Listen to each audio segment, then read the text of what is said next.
back in Butte Springs, a whole new place. I've lost my workings. Where are they gone? Here they are. As we started campaign 2. Set your guys off. We had nice little catch-ups with everybody's mentors.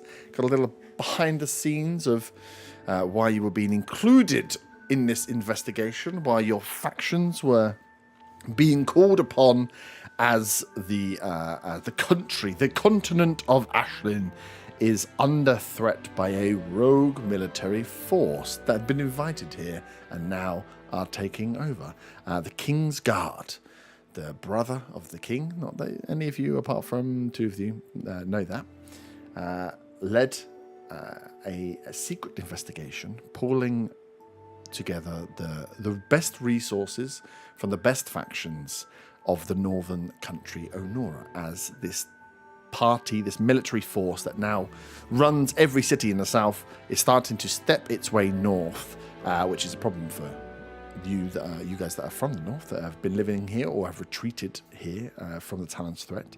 But he's also worried that they are such an oppressive force that they are actually turning it against the king, and there is a threat there. So he pulls together these factions, calling on old allies from many centuries past, or business associates in terms of the mercantile, to pull together a cross-faction investigation group funded by the King's Guard to find out what the hell the Talons are doing. Second to that, the dwarves are very interested in the movements of another force, the Cult of the Dragon, who are moving down from the north, from Draka, and have been terrorizing via a large blue dragon, terrorizing trade routes. Butte Springs itself has also been hit, and there is a lot more movement being reported of kobold and dragonborn ships from Draka landing somewhere along the northern coast with a suspected hideout or base of operations being set up somewhere not far from Butte Springs, somewhere along the coast. That was reported by Christopher Silverbrook, ex-pirate and now governor of Butte Springs. And as you made your way to Butte Springs as a brand new investigation party under the cover of darkness. It wasn't dark when you got there. It wasn't dark when you left, but it was dark when you got there. You found Butte Springs under siege, immediately leaping into action as a storm overhead rumbled on. You found the badass that is Linda Hughes, her husband, who was very quickly murdered, and her 3 children being attacked by a group of kobolds. You dispatched of said kobolds, and that is where we are picking up. It is the evening time. It would probably be around 7-8 o'clock by the time you got to Butte Springs this evening after stopping off on that day route. So the sun is down, it is dark, but the city is being lit by the numerous fires and charred remains of buildings from this raid. You also spotted, as the thunder and lightning rumbled on, a large winged figure up high above, circling Butte Springs. So we come back to I'll put low-level combat music on. Why the hell not? But we're not an initiative, are we? No, I just want to get the feel. Also, madness that they got us 6 to be the saviors of the continent. You're just investigating. You've accidentally run into a siege. Oh, so we're the body bag. We don't even have a team name yet. You don't have a team name yet. Oh, we don't. We're not spending the first hour doing that. Not yet. No. Not at all. So we have all of our heroes here. As you are with Linda, her 3 children, and she... I thought there were only 2 kids. Were there 3? She was holding one, and there were 2 kids on the floor. So she has hold of one. I was working on the basis 1 was a baby, and there were 2 small children. Yes, that's pretty much how it is. There are the babies. She was doing one-armed pitchfork fighting. She was doing one-armed pitchfork fighting because she is a badass. That's her with her baby. But pitchfork Queen is what she's known as in my notes. But Linda, as oh, hang on, because we had seen. So, do I have the map? I think I have the map. Where's my Butte Springs map? So you have come in from the south of Butte Springs here, immediately dropping your car, running in, as right in the south here is where Linda and the kobolds, the fight is happening. Can I ask a quick question? Yep. Was there a pirate wedding in that keep? Not in the keep. Behind it, there's a ruin. That was once a lovely pirate cavern. I've heard rumours of this pirate wedding. Yeah, it's haunted by the sound of an old ghost. Some say there's a man wandering around in the caves below, but no one can prove it.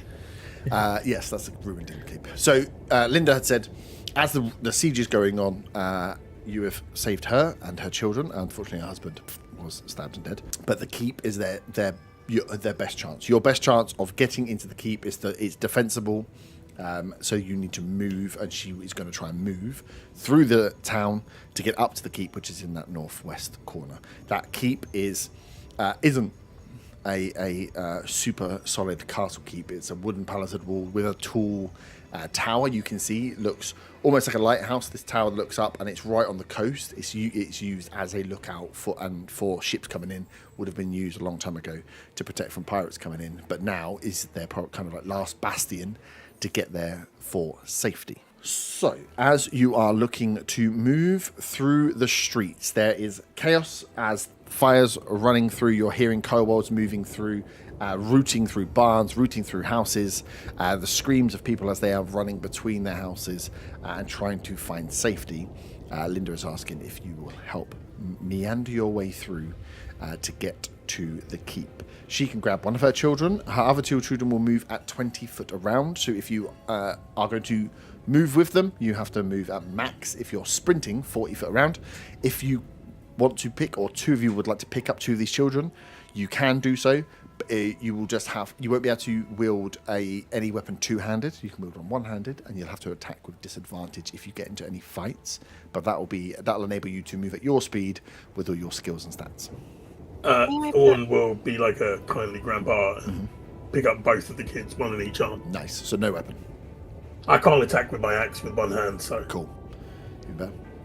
He's going for headbutts. Sorry, did what's her name? The elf want to grab a kid as well?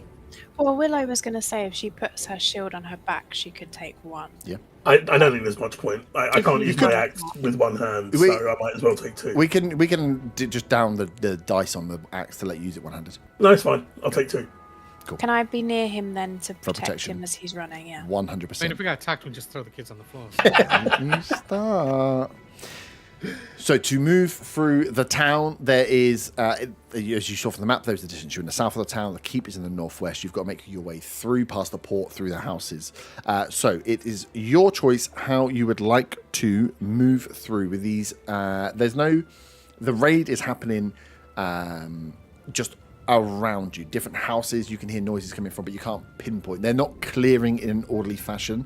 This is a very Viking raid style. They've all just split off into their groups. There's Dragonborn here, there's kobolds here, there's a couple of like half-orcs here as well, as they are just smashing down doors, grabbing people out of the house and loading stuff into bags and baskets. There's kobolds running around with big baskets on their backs, like random like backpacks, and they're just being loaded up with stuff as they're just rampaging through this city. So you will need to decide how you would like to move and pass through. You can spot in advance and do some stuff there. You can try and sneak through, or you can just fight and push your way through to get to the keep. Let's say before we move out, I'm kind of like looking around a bit panicked because I am not used to this sort of environment at all. Rufus will have come back next to me. Will someone be able to carry Rufus? He can't travel that fast. Oh, I can. Funnily enough.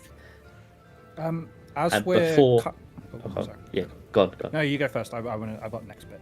Say before he gets picked up, everyone gather around Rufus quickly, and I will, using the gauntlet on my left hand, touch Rufus's back, and I will use a bonus action to infuse him with the Eldritch Cannon for protection, which will give. How much is it? Side eye on you at this as I'm about to pick up this dog that you're casting It things on. turns into a cannon. Imagine using your pet for anything other than pooing on people. And what that means? So everyone gets 1d8 plus 3 temporary hit points if they're within 10 foot of it. Do you want to roll that for everyone? Yes. So if you all stay together within 10 foot as well, it's going to be...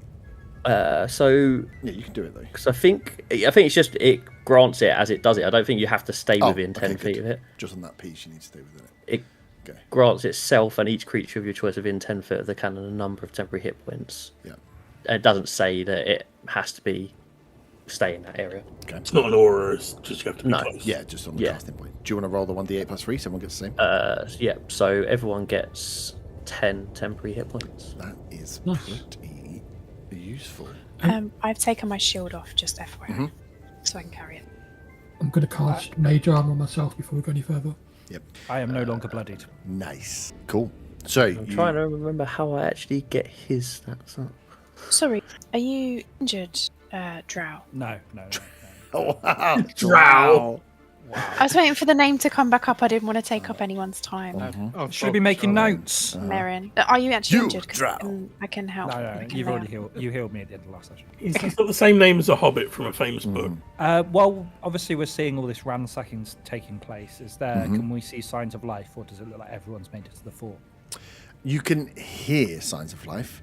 There are definitely people, as doors and stuff are being smashed and moved through, you can hear screams of people that have clearly been hiding and had their front door smashed by a kobold or by a dragonborn. Sorry. So yeah, you can hear that there are still people alive if you want to try and find others on your way through. So yeah, really your choice is move through and take out whoever stands in your way. On the road, on the main road through, you can sneak through. So we'll do group stealth check to sneak through and try and get round any of these groups without being found, which will be group stealth check. I'll also roll for Linda, or anything else you would like to do. If there's any other bits you want to try. Shouldn't we be saving all these people? Anyone? We save who we can, lad. Yeah, she doesn't really hear it. She's picking up the dog. Wow. Okay. So what is your approach? We can come back for them, right? Linda will say to you, whoever's here knows we need to get to the keep. The keep is the last place. That's where we always fall back. Whenever there were attacks, fall back to the keep. So if we can get people on the way there, we need to get there, because if they close the door, we're not getting in. Oh, did Linda and the kids were they also within range to get it as well? Yes. Yeah. I was just trying to work out with 10 foot you could all squeeze up. How many hit points was it? 10 temporary. Oh, that's massive. They're like commoners. That's more than their actual life. Like triple day hit Yeah. points. I feel amazing, Mama. These people are now in our care, so we must protect them first. So Linda looks to you for guidance. Are you going to take the main street? Are you going to try and sneak through the houses to stay away from any roving parties? You don't know. There's a lot of kobolds and dragons. Just from what you can hear, the whole town is being sieged in some capacity. So I don't think you'll be able to pick out exactly how many here. There's definitely more than 6. I mean, you took down 8 kobolds from the off, and that really felt like just the beginning. I think I'd probably ask if we were to not take the quickest, most obvious route. Yeah. How much longer would it be to take the, less travelled, sneakier route? The town's not that big, but if we could go through, the houses are quite close together. If we stay off the to the eastern side of the city and move through the townhouses, we could make it through. Not on the main thoroughfare. They came in via ship, so I'd stay definitely away from the port. We can see the keep, right? You can see the keep up on the hill, yeah. Roughly how many feet, if I was judging it with my eye? It is probably about 1,000. So too much to just sprint through. Yeah, if you were to run through, you're going to run into it. As you are here now on the entrance of the city, there's like a main runway through, and the biggest building you can see at your level is the port, and you can see where there's ships been pulled up, and you can see out in the front there's piles of either goods that's being cleared or bodies, where that area has kind of been torched a little bit, and you can see the keeps up on the left. So you've got to go off to the left-hand side, but what Linda's saying is if you take a more bananaed route, you go further right first and sneak through the houses, and then make your way up the hill. You're staying off the main, essentially stay off the main road. You're less likely to bump into someone. But if you want to just charge through and take your chances, you'll probably have a fight, but it's how many are you going to run into? I will look to the dwarf and say, Monk, take the lead. Which way are we going? Going straight through, or I'm going to try and sneak about? I'm not used to this kind of thing. This is more your area, I believe. Through the houses. Scout ahead. Will do. Will we not make too much noise? Has anyone got... does it look like anyone has jingly armour, shall we say? Yes. Definitely. Yeah, but you also, to your advantage, it's nighttime. The only light is fire, so it's only casting in part. So it's not fully lit lighting the area. There's lots of shadows being cast, especially between buildings, and there's a thunderstorm overhead. So you think sneaking isn't going to be it's not like you're trying to stay so deadly quiet. You're trying to move I as suppose quiet as you it's can the- through a wall. If they're ransacking as well, Yeah. they'll be distracting stuff. They'll think it's someone else stealing stuff. So in fact, what we should do is we should be knocking over things as we go. Good. Try and bluff it through. Okay, should we go? Because this dog's quite Yeah, heavy. This dog's quite heavy. Cool. I'll take the We lead. shouldn't be waiting around. So yeah, if you're up in front, like everyone, give me a stealth check, please. It's so nice not to roll stealth with disadvantage. But anyway, that's a 12. Nice. 16. 18. 7. 3. Ooh, 18. 18. Oh, my skill check thing's not built for enough people. Nice. There it is. Oof. Okay, nice. So that is 4 successes, 2 fails. So it actually does matter what Linda rolls. Rolls a 13. Nice. That takes you over the edge. Cool. As you start to make your way through, picking a house at a time, you can see the size of the houses that are here as well. They're not very big. So you kind of dart off through. You're going between barns through, trying to stay out of. You see a lot of these smaller huts that have just been completely obliterated. And they're on fire a bit. But the anyone that would like to investigate the damage, give me an Arcana check. Yes. Those that are up front that want to keep eyes out, give me perception checks. 7. 7 on Arcana. Yes. Some magic destroyed these buildings. 21 on perception. Nice. 16 perception. 19 perception. Perfect. As you are moving through the first set of houses, you hear the sound of what sounds like some children crying in one house, and in another house you hear again a bit like wailing. You're not quite sure if it's a woman or just a very scared old man, but you hear a few houses where they have been the doors have been barged open, but it sounds like there's people still inside. Wait, can we not save them? Also, is there any sign of this flying thing that we saw, the shadow of? Not at the moment. You can as you're moving between houses, so as you're kind of looking around, you're not like you can't, unless you want to stop and look at the sky and wait to see. You're waiting for the flashes of lightning to kind of see what's going on in the cloud cover above. So you can do that if you would like, but just as passive, you're not noticing anything. So sorry, we can hear there's people trapped inside. Two houses you can hear they're potentially people not or either trapped inside or are hiding within the houses, in these houses that look like they've already been ransacked. Being a pally is so annoying. I'll, We can't leave them behind. That's what I was saying. Are you a Put the pally? damn dog down, lass. But he's been entrusted into my care, so I cannot leave him behind either. I mean, he can walk, but he walks like. I'll check the houses. Nice. So you peek your head in. Give me a D6 roll, please. Can I 6. give him go? 6. Nice. You find 6 townsfolk here. Mix of children, adults, older people that have just all huddled together and are hidden kind of where beds have been upturned. There's like an older guy who's just kind of protecting as well as he can behind a table and stuff. The house has been completely ransacked. You can see that he has a big like cut across his face, whether that be from being thrown or being sliced, as he's just eyes wide open as you walk through the door. Come with us. We're heading to the keep. Is he? We'll keep you safe. The keep, yes. And he's like, come on, come.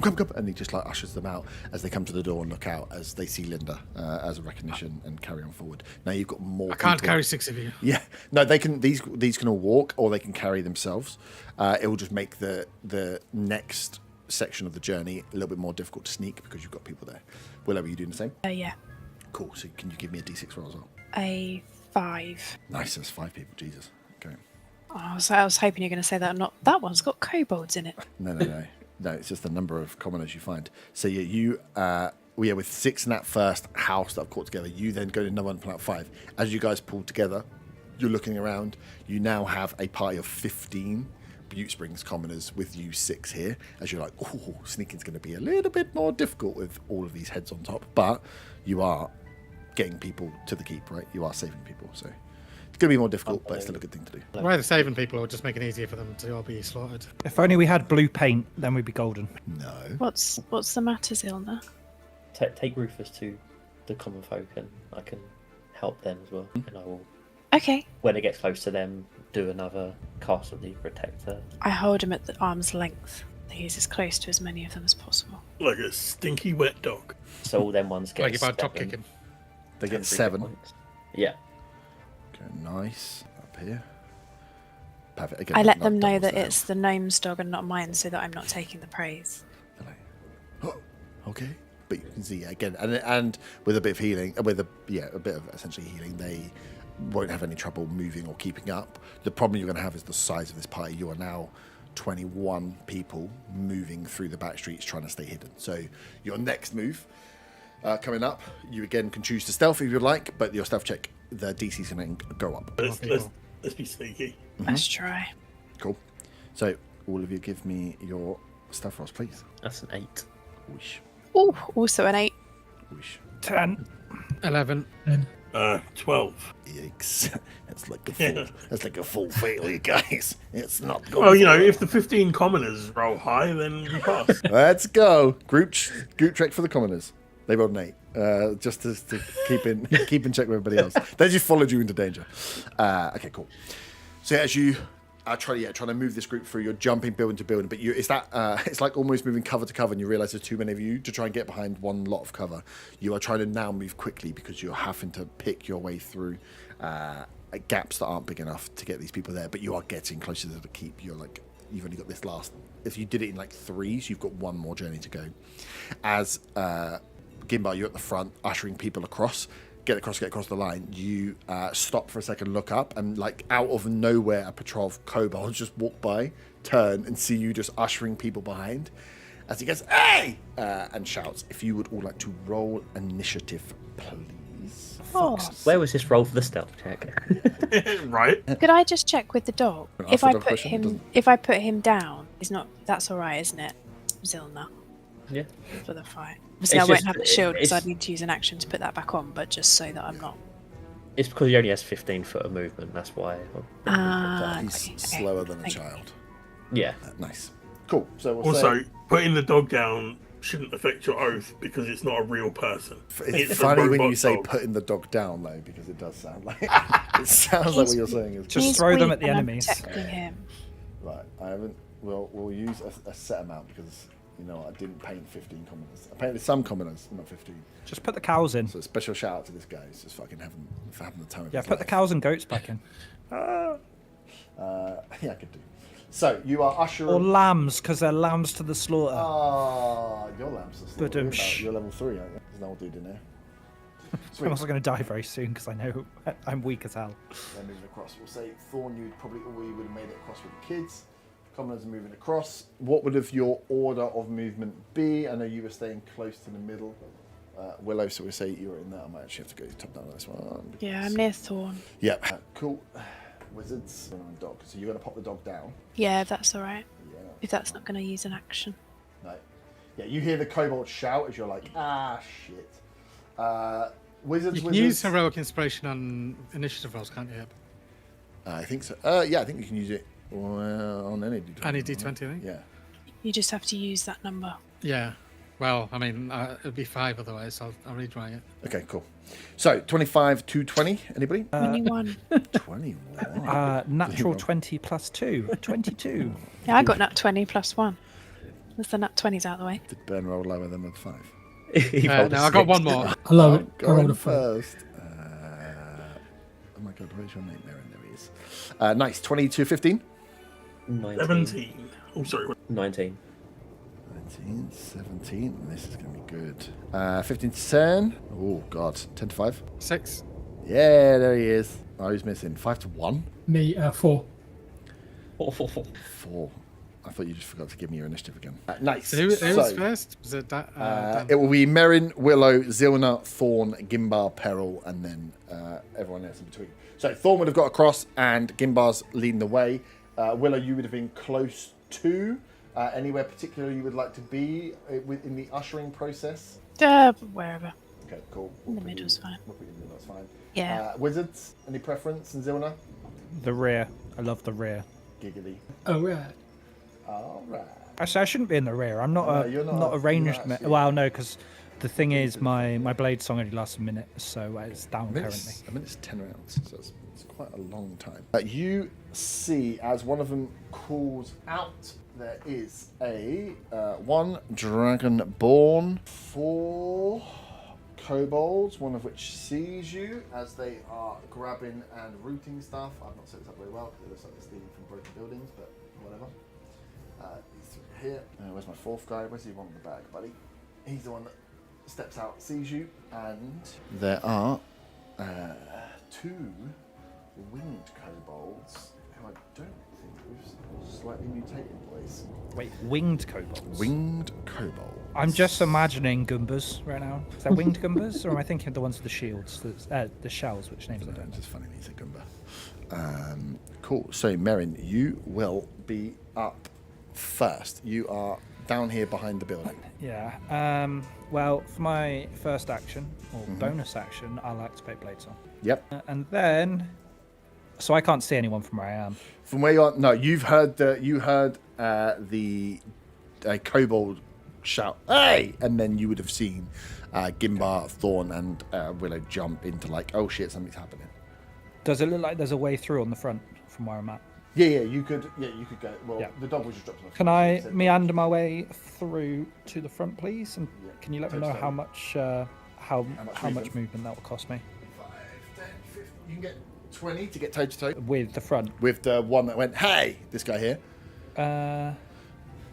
Yeah. Okay, we'll do that. and that's when you'll see out to your left. You then see that there's a dragonborn with these guys, and then these 2 kobolds a bit further back that you can see just like ferrule their wings. That's bonus action. What the hell? Yeah, Is it nighttime? You said. yeah. Okay. Well, that's something for next game. Okay. Yeah. So I'll go for an attack using my rapier, using booming blade. Yep. So 19 to hit. 19 hits. This is on super. Excellent. Oh, that is 10 points of piercing damage. Jesus. Yep. And if they move willingly 5 feet or more from me, they take extra damage. Might be difficult as he shouts, "Hey!" You run out and essentially murder this kobold straight. These boys ain't very strong, but yeah, he would have seen you moving across, turns around, and is like, "Hey!" And then you fucking step out straight away, sword out. Head is gone. This kobold falls. So his pack I've got- falls to the floor as well. You see, as he's the one with the backpack on, as it drops, you see that just from the backpack out spills just all these little like trinkets, like all shinies, spoons, plates. They look like they might have been in some kind of maybe there was a shrine or something. They've taken these other things. So his bag just of shinies spills out on the floor. Okay. Hit and run tactics are specialities. As I have 40-foot movement when I've got Bladesong, can I use 15 foot of my remaining movement to move north? Yep. Just straight up. Yeah. So past... Yeah, you've gone past Gimbar. Let me check my notes. Is there NPC? Past Gimbar. There we go.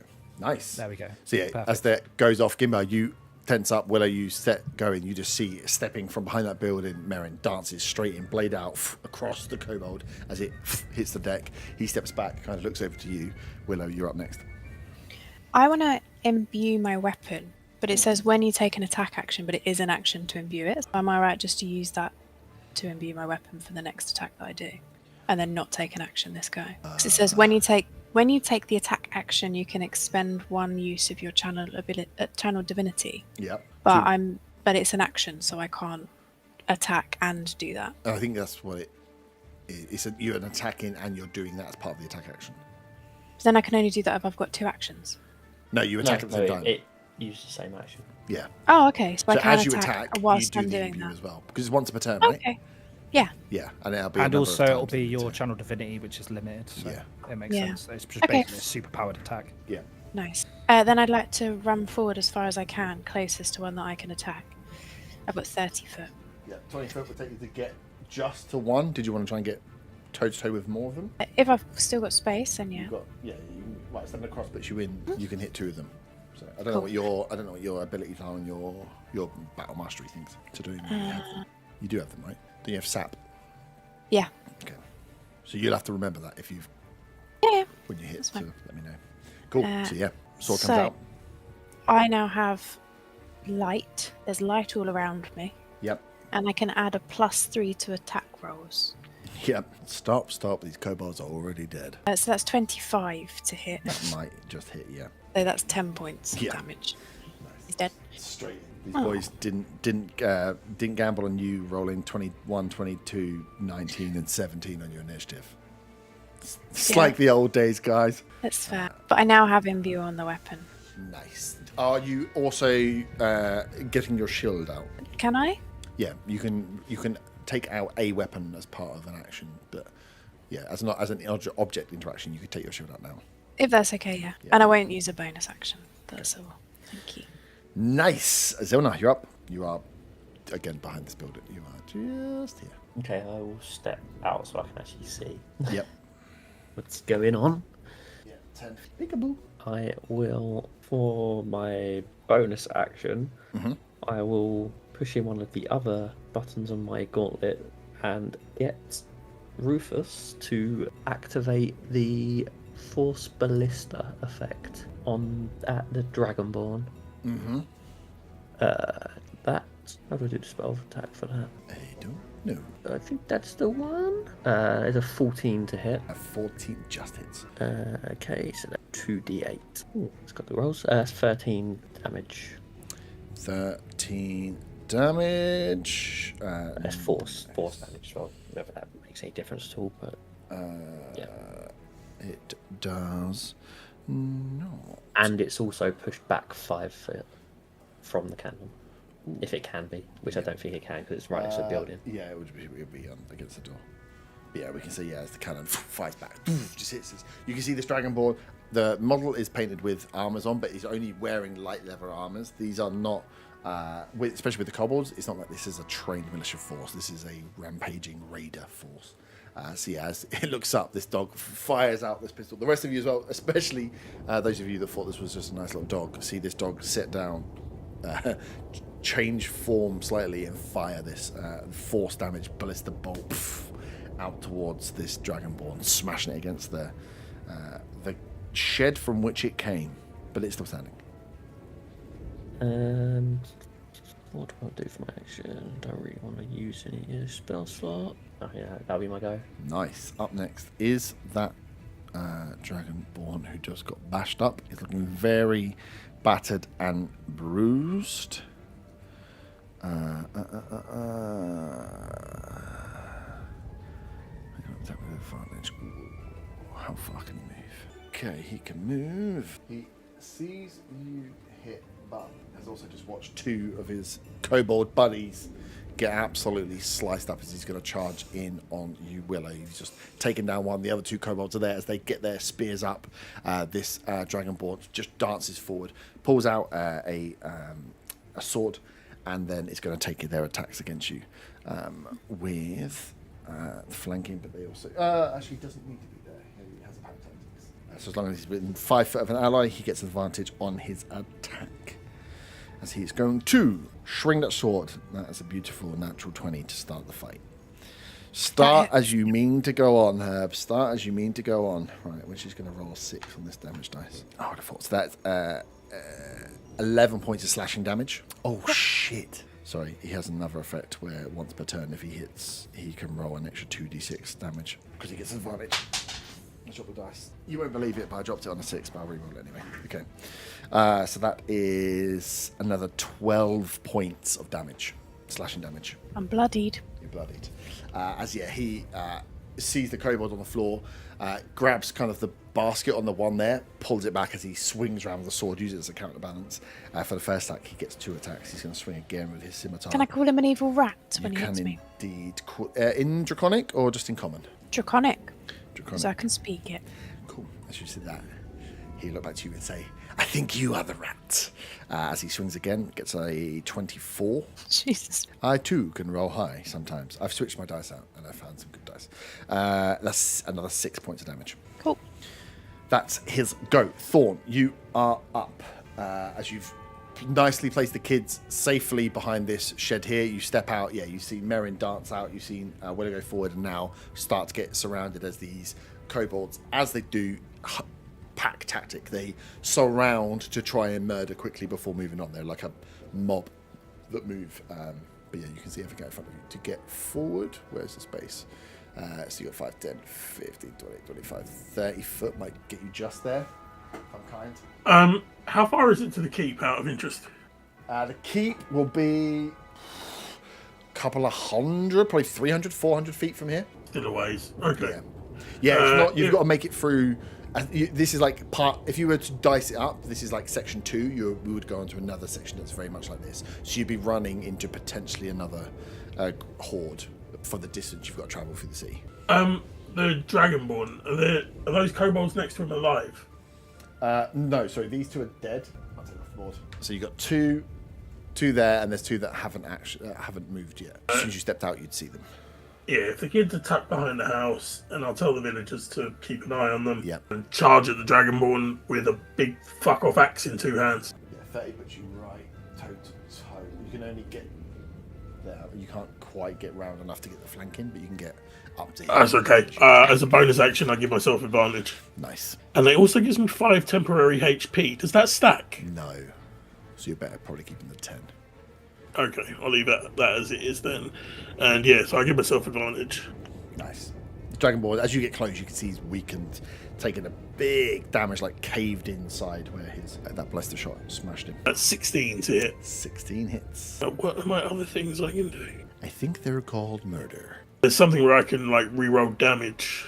I'm trying to figure out what it is. Savage attacker or something like that? Yeah, it might be. Yeah, savage attacker. So I can reroll the damage if I like. Okay. Oh, yeah, that's much better. 14 great axe damage. Jesus Christ, nice. Yeah, you cleave straight through, weakened already, as this Dragonborn is kind of holding and trying to pull back this kobold's body that's got all the shinies in. You just come straight through, cleave, shoulder through, down to the waist, slice this boy in half as he goes down. And I will just turn slightly to look at the winged ones with a look that says, come on then. Nice.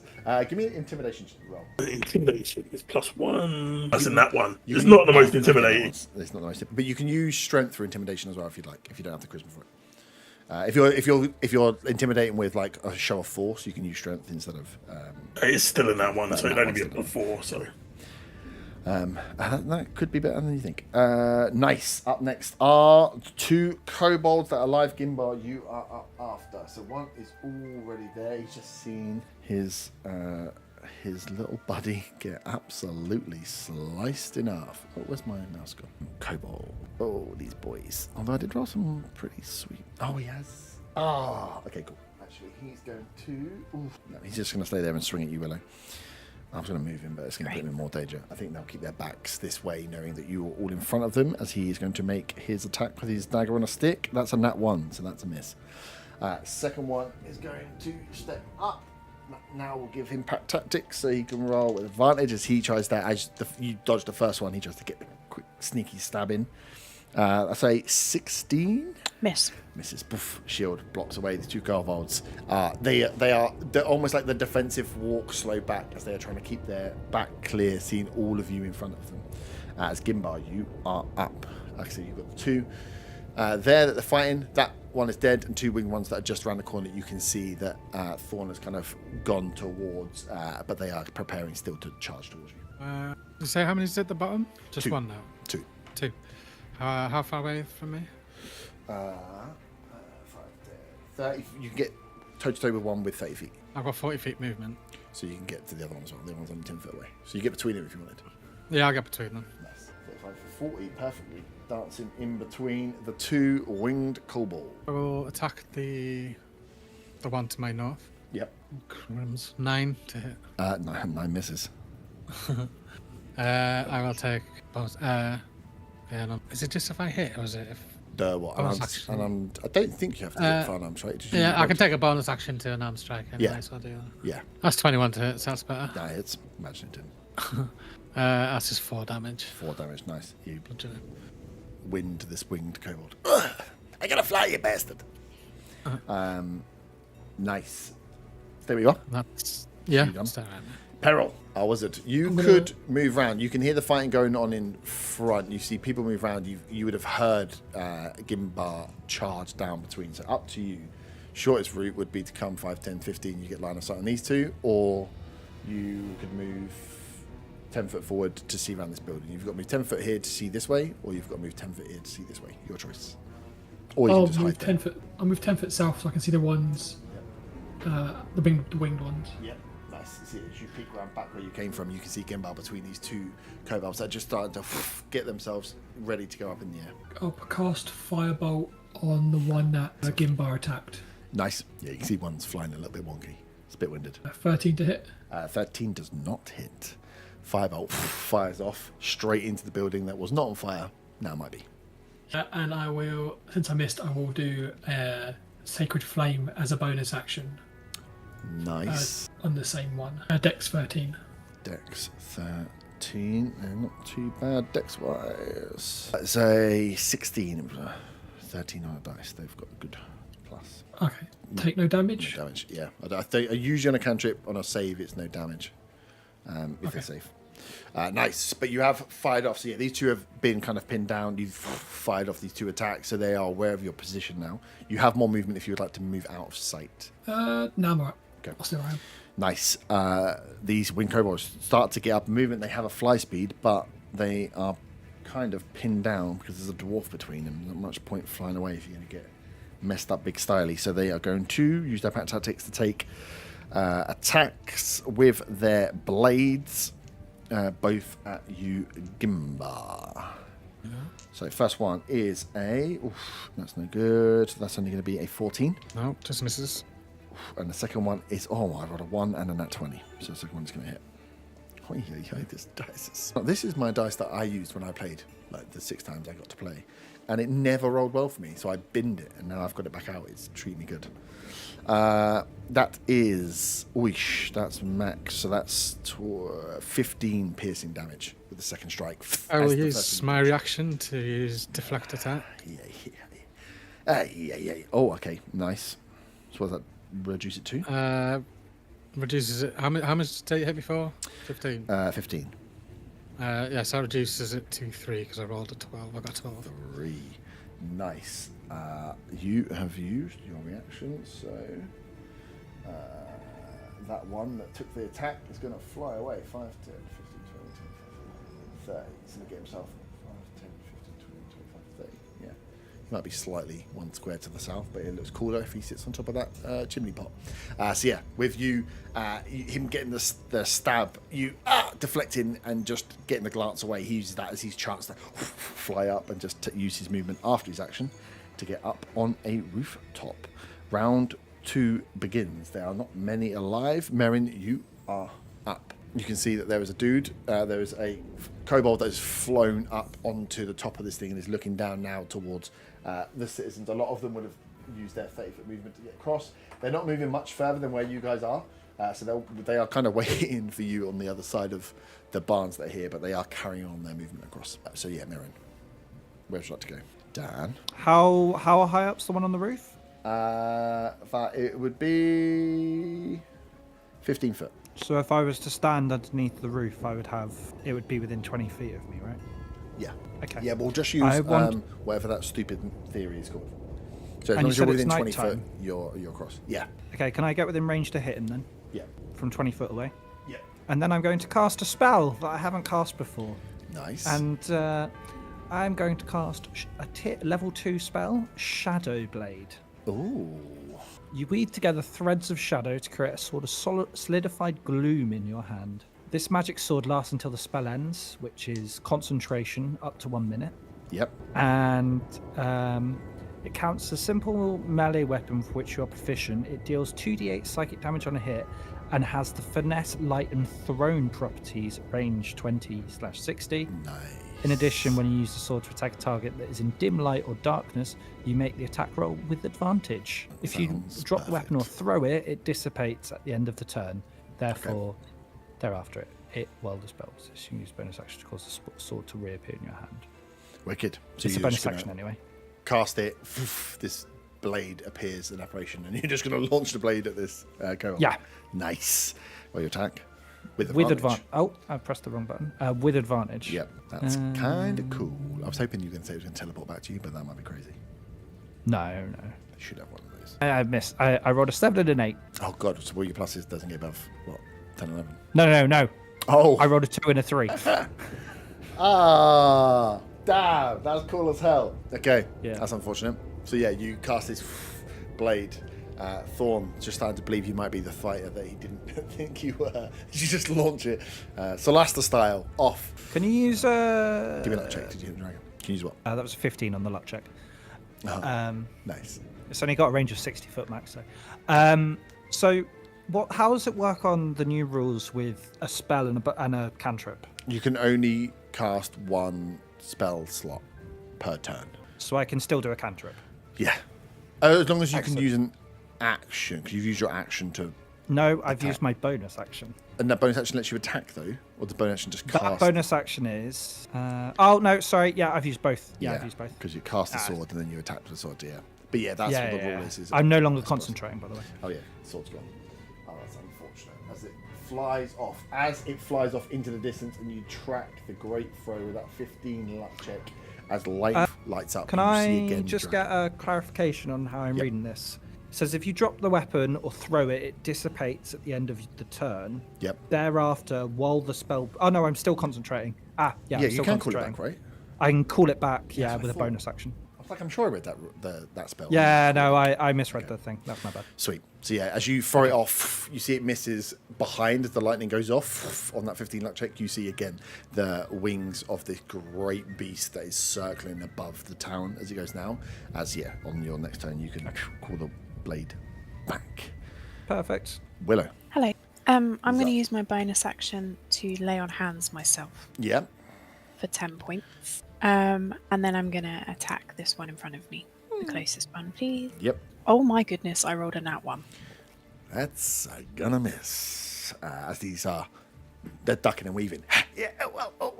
And again, you're used to wielding this sword, but you've been training against 6-foot dummies. These kobolds are little boys. They're like boxers. They're almost dancing like snakes. As you miss, they laugh at you. Anything else?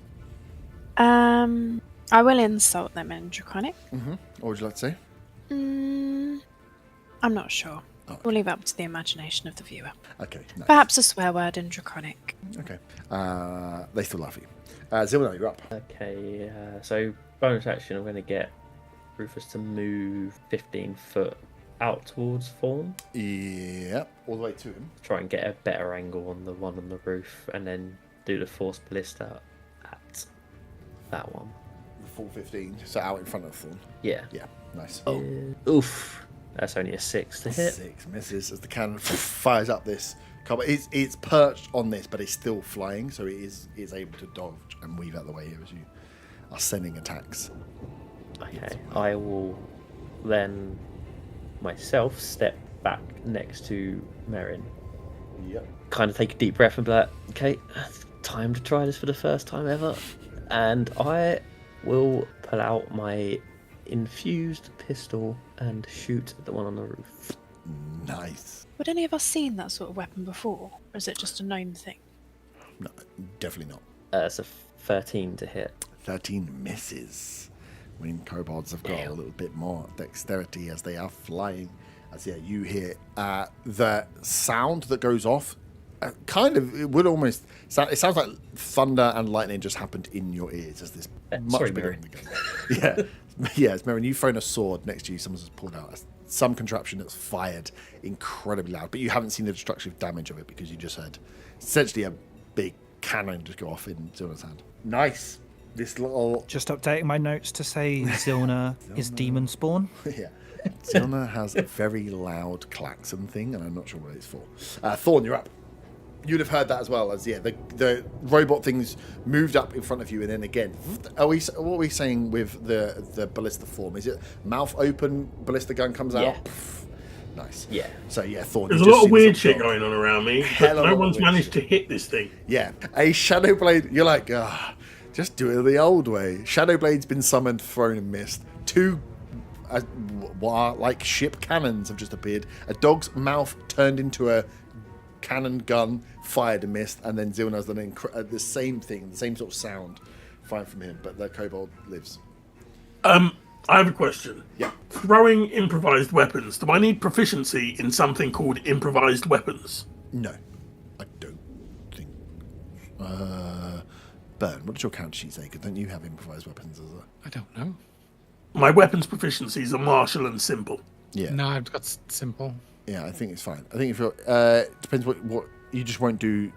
I think you just do basic damage with them, and then if you have, there's a feat or something somewhere along the line that lets you increase the damage of improvised weapons. I'm pretty sure. I was just wondering, is it possible to throw the robot dog at this kobold? I did wonder if that's where you were going with it. It's right in front of me. But it is set up as a gun essentially. So you could pick it up and try and throw it, but you're not sure that, like, at the moment as it's firing, you're not sure if that's going to help the setup of this thing. Okay. What's going on with the other kobolds? I'll move You could throw over a kobold to body if you want. If you want to throw an improvised weapon, you could. The kobold's backpack is in front of you, and there's a dead kobold on the floor, so you could pick up a kobold and launch it if you'd like. Do I get my proficiency with that then? Yeah, you just won't do a lot of damage, but it's fine. No, it makes more sense to step up to help the paladin who is in trouble with these tiny 2 little kobolds. Yeah, and you've got cleave as well, so. Exactly. Nice. Yeah. All these kids trying the new ways of fighting, and you're going to go and try and murder these 2 kobolds in one fell swoop. I will look at the paladin and ask if she needs a hand. Mm-hmm. And then that is a 15 to hit the one in front of me. Yep, 15 hits. Yes, these kobolds are dancing, laughing at Willow as you turn up with your giant axe that's bigger than them. You just hear them go, "Ah, shit." 1 to turn, reroll damage. That will only be 6. 6. First one is living within an inch of his life. Some would say. And then I'll roll for the greys on the other one. Yeah. On the Dewhurst hit point scale, he's got 1. That is a 14. The first one. No, 14 to hit. Oh, I was going to say 4 times he done on the grace. 14 just hits. And if he's only got 1 HP, he's dead. No, the one you hit first had 1 HP. So this is the graze. Oh, the second okay. one, right? Yeah. I'll roll this and take off the +3. So that is 5 points. 5 points. Nice. So the first one gets hit. He's like, turns, and he's. You see the second kobold gets slapped. You've just gone through like the chest cavity of both of these kobolds. They are both all truly messed up. 1 and 2 Nice HP shot, each. Thorn. No bonus action. Nice. That is the kobolds' turn. They ain't looking very good right now, these poor little boys. But they still have pack tactics. Can they? If they run, they're going to get full murdered. Yeah. Okay. They'll take their hits. If in Rome, did they hit? Oh, the other one hit you. You're not. Are you still? You're not bloody anymore. No. Well, no. Okay. Thorns hit him with a big axe, so they're going to try and poke him back, cut his beard off. First one is a 16. Thorn. Miss. Miss. So first one misses, and the second one's like goes for you. Rolls even lower. Both these kobolds severely injured, getting messed up. Gimbar, you are up. You have one wing boy still in front of you. Yeah, I'm going to try and grapple him. Yep. So I need a strength or dexterity saving throw of 12. Ooh, pretty dexy. As high as I was expecting. No, it's DC 8 plus proficiency plus Yeah, dexterity in my case, which is a +2. So. it gets there. It starts slow and then it gets up. I got a 4 on a dice, so that's not going to make it to 12. So I get him in a headlock.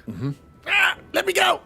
I'll give And you then my I'm going to shinies. use my bonus action to punch him in the face with my other hand. Nice. Suspect That's you a just 12 to noogie hit. in. A 12. Does grapple give you anything? Does grapple? Hang on, let's check, because grapple's changed now, right? Yeah. It feels like grapple should give you advantage, but I can't remember if it does. Because it's funny to think that you've got him in a headlock, you try and punch him in the face and I you know. miss. Hang on, let me get my rules list up. I've got every fucking rule. Grappled condition. Speed 0. You have disadvantage on attack rolls against any target other than the grappler, and your movability. No, yeah, so you can. Yeah, so his head is so small that when you go to punch, you realise you just like boop him on the snout because your biceps are so big. Your forearms and biceps are bigger than this kobold's little head, so you give him a little boop, boop, but no damage. No damage. Okay. Well, he's still grappled. So you've got hold of him. that was funny. Yeah, no, it's good. I know, I liked it. It's just weird that you don't get. I mean, it's good. I You know. don't get advantage, I suppose. You get my headlock, but you can't even hit his head. Yeah. I've got him so he can't move anywhere, but I also can't hit him. I said, we'll do the favour of Noogie him. But there's no Nice. Yeah. You know it's going to come down. So yeah, his attacks have disadvantage on anyone other than you. You can move him but every foot costs you 2 foot. Unless these aren't tiny, they're small. Yeah. Okay, I'll So you drag could him. drag him.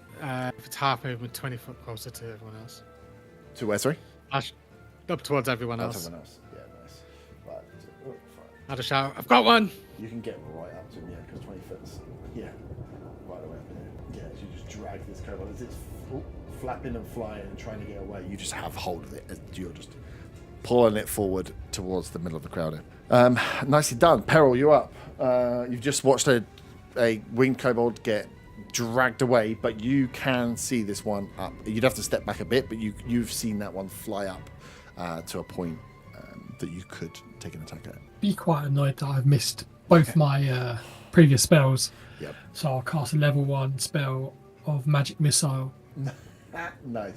at the one up there. So I know at least it will definitely hit. Yeah. You're annoyed at it. You have also seen many projectiles fly past as this thing's down. This thing's almost from that side goading the two that have missed him as you're going to hit him in the back with the magic missile. Give me the damage. Magic missile just hits. I have to roll it 3 times. Yes, I think you roll per dart or per projectile. First one is 3, Nice. another 3, Yep. and 4. 3, 3, and a 4 is exactly the life of the kobold. As the first one, poof, second one, poof, and the third one knocks him off his thing as he kobold falls and dies after laughing and goading at Merrin and Zilnar down there on the ground. Nice kill. Back round to the top. Not many around now. Both kobolds here look incredibly weak, and the other winged one is in a headlock from Gimba. So, because the one from Gimbar's stun locked, I'm going to use my bonus action to get my little shadow sword back. Yep. That one doesn't have to go, though, is it? The one I've got blocked? I thought he was the last Oh, one to go. yeah, he's got to have a go. I forgot. Sorry. He gets to attack you, doesn't he? I just forgot because he's grappled, he doesn't get a go. He is going to try and stab you at close range or bite you. I rolled a 17. It's nice. So yeah, your big meaty arms look pretty tasty here as he bites into you with 7 points of piercing damage. Just tries to take like a chunk out of your forearm, and you've got I some don't know how big this works, but I can still use my reaction to deflect. deflect, bat him in the head. You see his teeth going in, you fucking just slap him like a dog. No. I've got to roll it first. Yep. You say you slap him like a dog. I can see what's going to happen here. Okay, I rolled at 11. Yep. So I'll use a key point, or focus point, what it's called now, to redirect that attack back at him. Oh, nice. You get him to bite his own tongue. 9. 9 damage. I've got to read that because it's so mental that you can do. I did 7 damage to you. You did 9 damage back as he bites his own tongue off and dies from the bleeding from biting his own tongue off due to deflecting his own bite. It's mad. If I could deflect down to 0, I Yeah. get to roll 2d6 plus 2 damage against it. 6 plus 2. It's crazy. I could hit you with a punch, and you can end up like knocking someone out. If a commoner swings a punch at you in a bar, you could kill the commoner outright. Nice. Yeah. As you're dragging him along, he goes to bite you in the arm. You see, and you literally jank his jaw sideways as he bites down onto his own tongue. It flops to the floor. Blood spurts as he bleeds out. He'd be dead then. So he had his go, which he, if he hadn't had his go, he'd still be alive for a little bit longer. So that's unfortunate. Merrin, as you summon your sword back, you look back as this kobold is now not in a headlock anymore and is lying in a pool of his own blood. Perfect. Bonus action to get me sword back. Yep. And then I'll move 10 foot, so I've got diagonal view on the one in front of Willow. Yep. Actually, no. Let's just go stand next to it and do a melee attack because screw it. I'm a melee man. They're very messed Hello, up here as well. Merrin. These guys are bleeding anyway. Yeah, it's fine. And then I'm going to attack Yep. with advantage because it's dark. Yep. My sword's emitting light because I've got imbue weapon up. She's ruining up your advantage. Sorry. You could just move into flanked to get advantage. Yeah, let's do that instead. We'll say you did it. I'll move my Yeah. Thinking he's going to do the cool thing in the dark. No. Well, it's fine. It's me only out here 11 trying to hit. enable your characters and Kinzai like It's only 11 to hit. take that back. Oh, 11 misses. The other roll was a 3 on the dice. two- so yeah, two put me, advantage attacks you missed. I have enough movement to get around behind him. Yeah. The worst thing is I've got a +5 to my attacks. Yeah, Jesus. Oh well, that's me. Wait, that was with advantage as well. Yeah. Yep, I That's rolled a 2. 3 and a 6. And last time you rolled a 2 and a 3. Willow, you're up. You've just watched as. But I did roll a d20 on a nat 20 on initiative, so you know, all rounds out really. It all comes good in the end. In the theme of light, can I get a Constitution saving throw from both, please? And they need to hit 13. How about no? Constitution. One succeeds, one fails. Okay, so the one who failed, I'm doing Word of Radiance, so I chose them as my 2, and I rolled a 1. So I'm hoping it's the one that had 1 HP that failed. Oh, I just rolled 2 dice. How do we know? Roll a d20. No, wait. I'm going to roll a d20. You call odds or evens? Okay, odds. Odds. It was 13. It was the one with 1 hit points. So what's that? You can select many targets, and then they take some damage. No, you can. Word of Radiance sounds like a healing spell. Burning radiance erupts from 5-foot emanation. Each creature of your choice that you can see must succeed a con save or take 1d6 radiant. Okay. So I just picked those 2. Yeah. I think maybe because it's such a low thing and it has to be within 5 foot. That's why. Yeah, but that one did have 1. Well, you rolled the odds and evens because one had 1 and one had 2, so it wouldn't have killed the other one, which would have been hilarious. As your emanation burns bright and just in this Syrian dark, the radiant energy finishes off this creature that sees the kobold equivalent of Valhalla and walks there willingly, leaving his poor buddy left. Zilna, you are. Can I laugh? Sorry, just as he dies. Yeah, you hear a little thing in your ear. Not very oath. Go and break the oath. Yeah. No, because he was laughing at me when he was hitting. Take the high I'm doing ground. justice. Oh, I won't laugh then. You laughed. I mean, it's happened. You said it. Oh.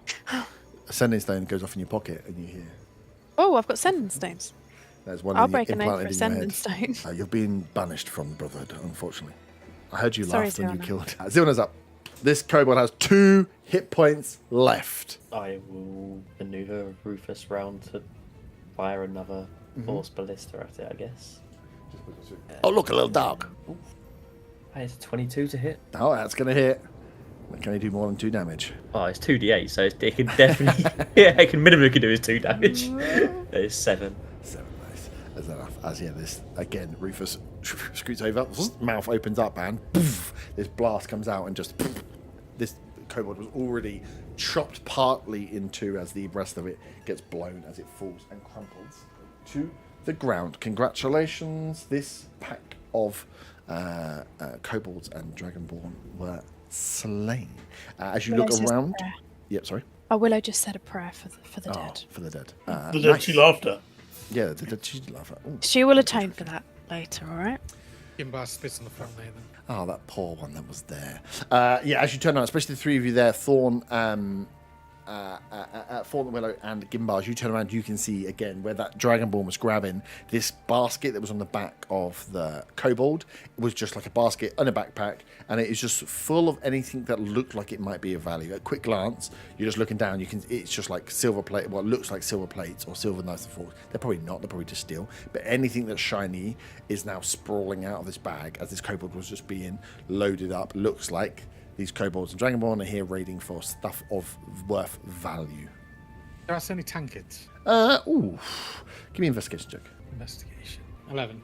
11. No, you reach through, you find something that. I'm not looking very hard. I just No, yeah. Quick glance in, something that looks like a tankard. As you grab out and pull it out, it's like a child's like very small like ornamental tankard. So you can barely pick it up. It's like a teacup to you, and it's engraved in. It was like given to like a child as their like early birthday present or a christening present sort of type thing. I'll give it to one of the kids that are in there with animals. Nice.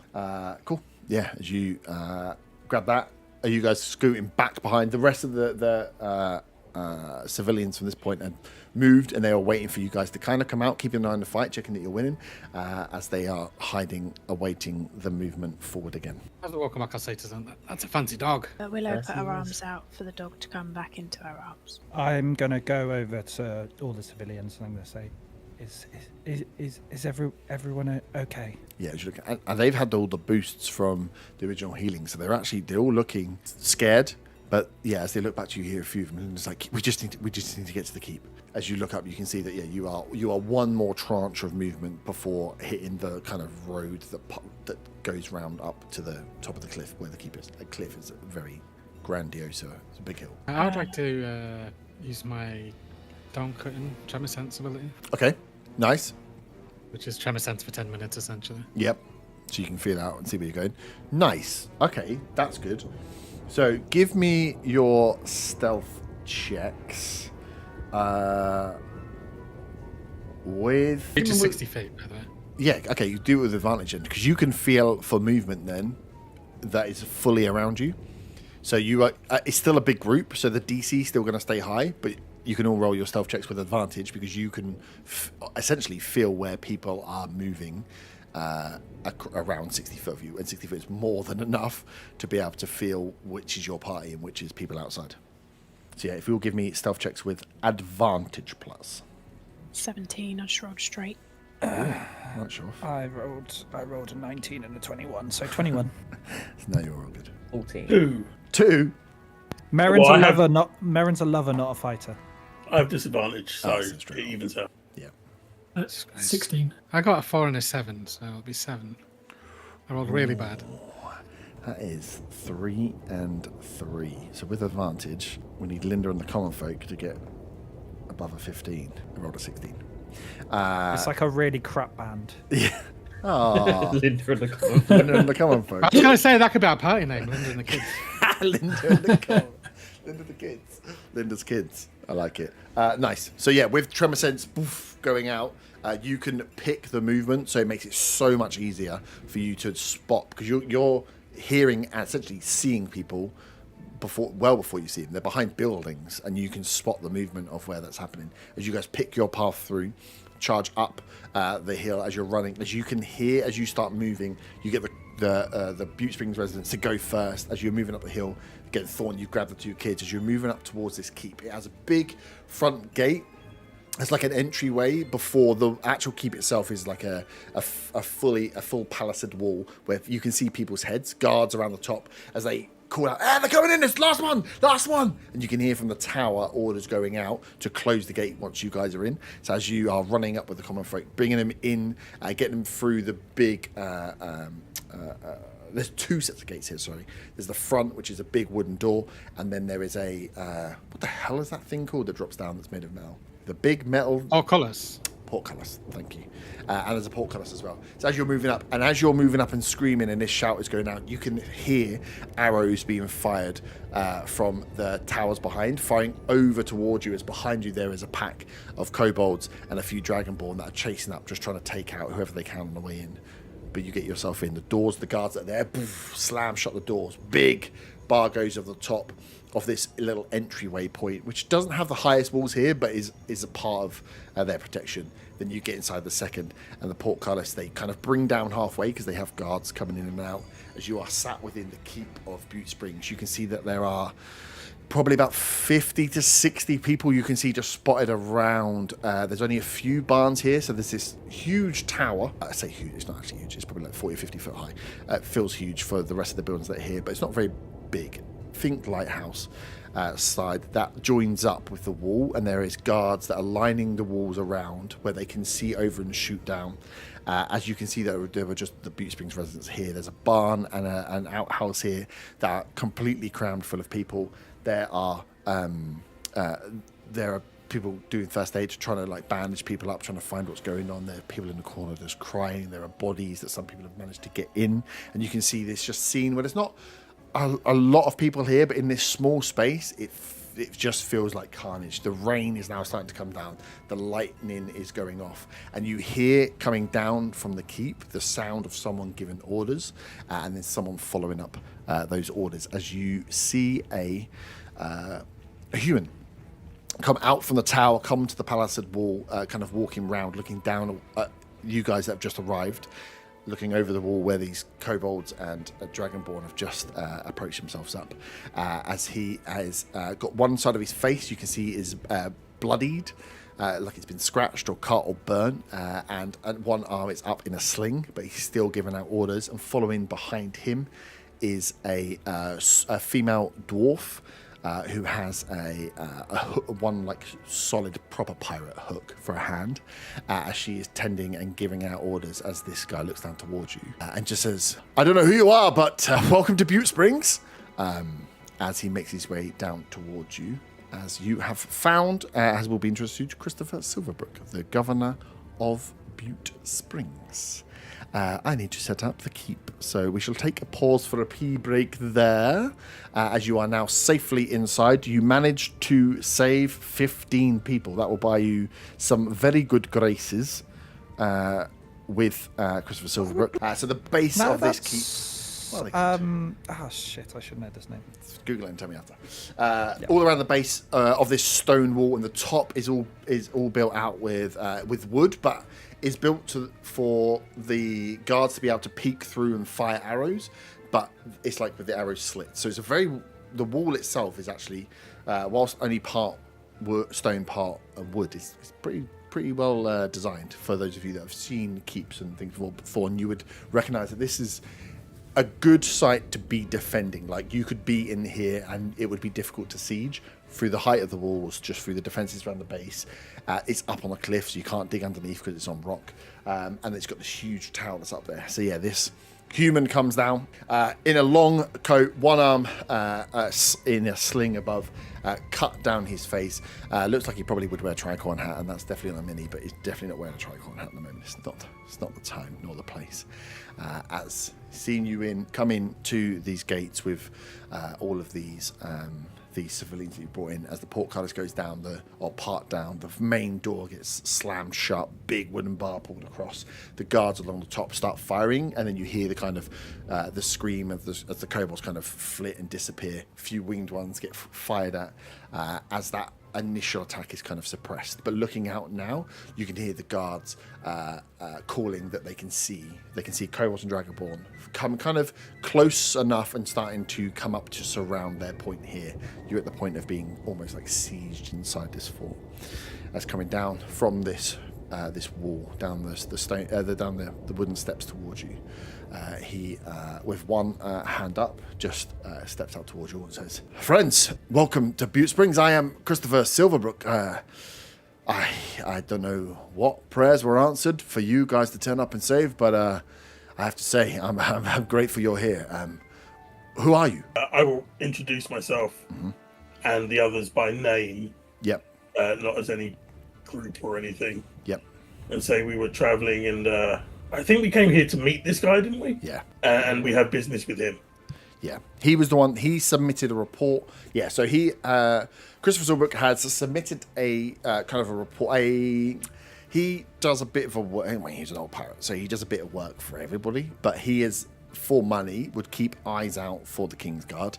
He has submitted a report through to the closest Kingsguard residents to say, I am seeing increased action here on the coast. I think Talons and the Cult of the Dragon are working together and maybe have a base not far from Butte Springs.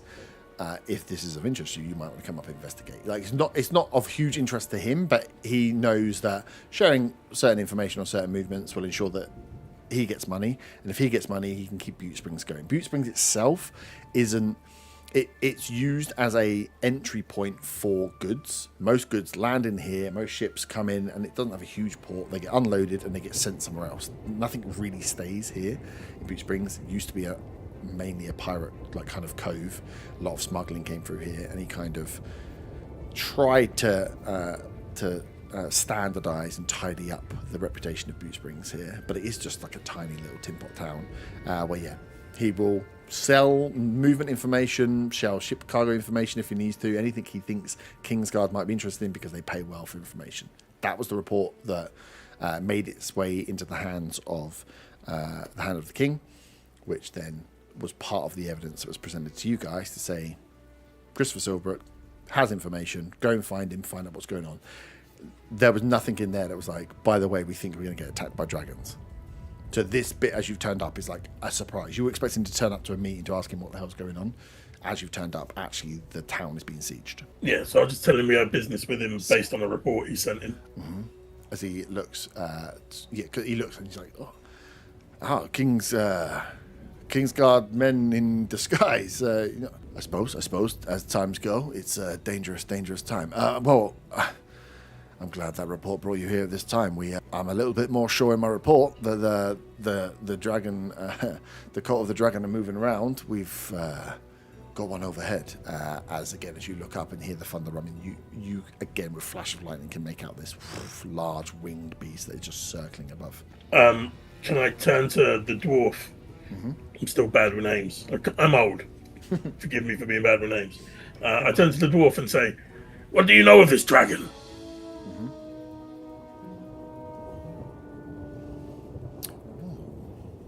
Gimbar, what do you know?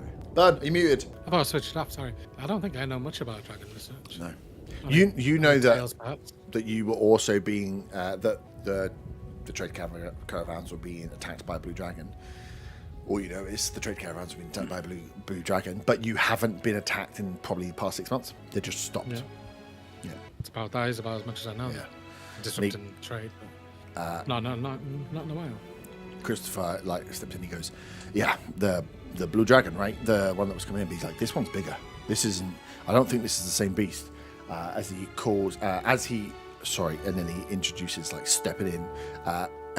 Gimba, give me an insight check. Insight, just a 12. 12.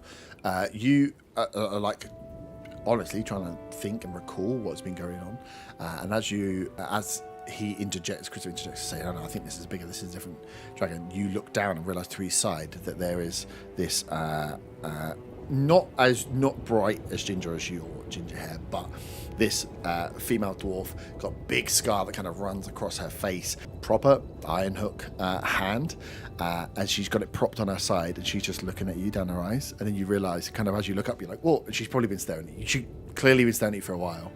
As she it's a fantastic beard you got. She has got just like a little tash, but for a lady. As you look up and kind of catch, Christopher looks down and says, "Oh, sorry. Yes, this is my first mate. This is Ellie Vance." And she leans forward and says, "You boy, you can call me Ironhook." I let out a big laugh and slap him on the shoulder. Yeah. Mrs. or Miss? Miss. As Christopher looks and goes, "Ellie," and she goes, "Oh, fine." As she says, that dragon isn't blue. That dragon is copper. It's like, this is a different beast altogether." And Christopher kind of steps in against it. We've had a few of the guards say down. This one, the one that was disrupting trade was copper, or this the one that was just disrupting trade was blue. This one that's attacking right now is copper.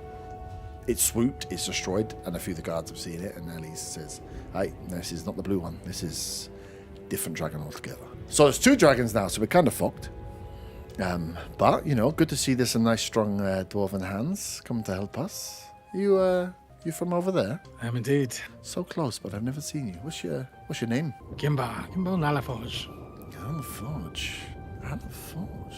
Alaforge. And then she kind of looks to Christopher. And he says, "I think we've seen an Alaforge through here before. You got brothers? How big's your family? I mean, you dwarfs." And she looks at him. He goes, "I'm not mean, but you do like to procreate." Well, we do. I have 2 brothers, 1 sister. I'm sure we've had one of yours through here not too long ago, actually. But anyway, we get distracted. There's lightning goes off as dragons are flying overhead. We have no idea what has happened. We submitted that report weeks and weeks ago. We know about the attacks with the dragon, but they had stopped. We've seen nothing until we saw the ships coming over, and it was too late by the time. We had got visibility through the storm. The raiding parties have landed, and they seem to just be ransacking everything here. Our best bet is to hold up here until they've gone in the morning, because we didn't have the forces to do anything to them. Look at them. And as he kind of takes you up to the kind of the walkway that goes along the wall, you can look down, you can see the city is just being ransacked. And what of the Talons? Well, the Talons, I think, have been seen. We have reports from the orcs, although we've seen some of the orcs down in this raiding party. They're supposed to be our neighbours, so we'll be having words with those. But we've seen, hadn't had reports that the orcs had maybe been housing some of the Talons out further east along the coast, but no sign of them. So wherever they are, it could be anywhere within the hills along that northern coast. But we had seen them previously, and he says, and I'm sure we've had reports as he calls down one of the guards, and he's like, Jeff, you saw the white robes? And he's like, aye.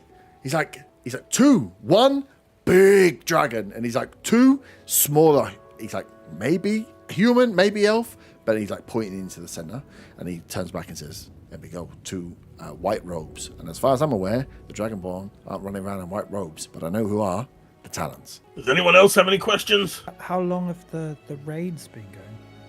Just this evening, they turned up just as sun was going down, and that's it. We're assuming it's a one-off hit and run. They're going to get what they get, and we have to decide what we can do. I mean, not of a huge beast, but of a large lizard. As something jumps in and kind of scurries its way in before the portcullis can be pulled.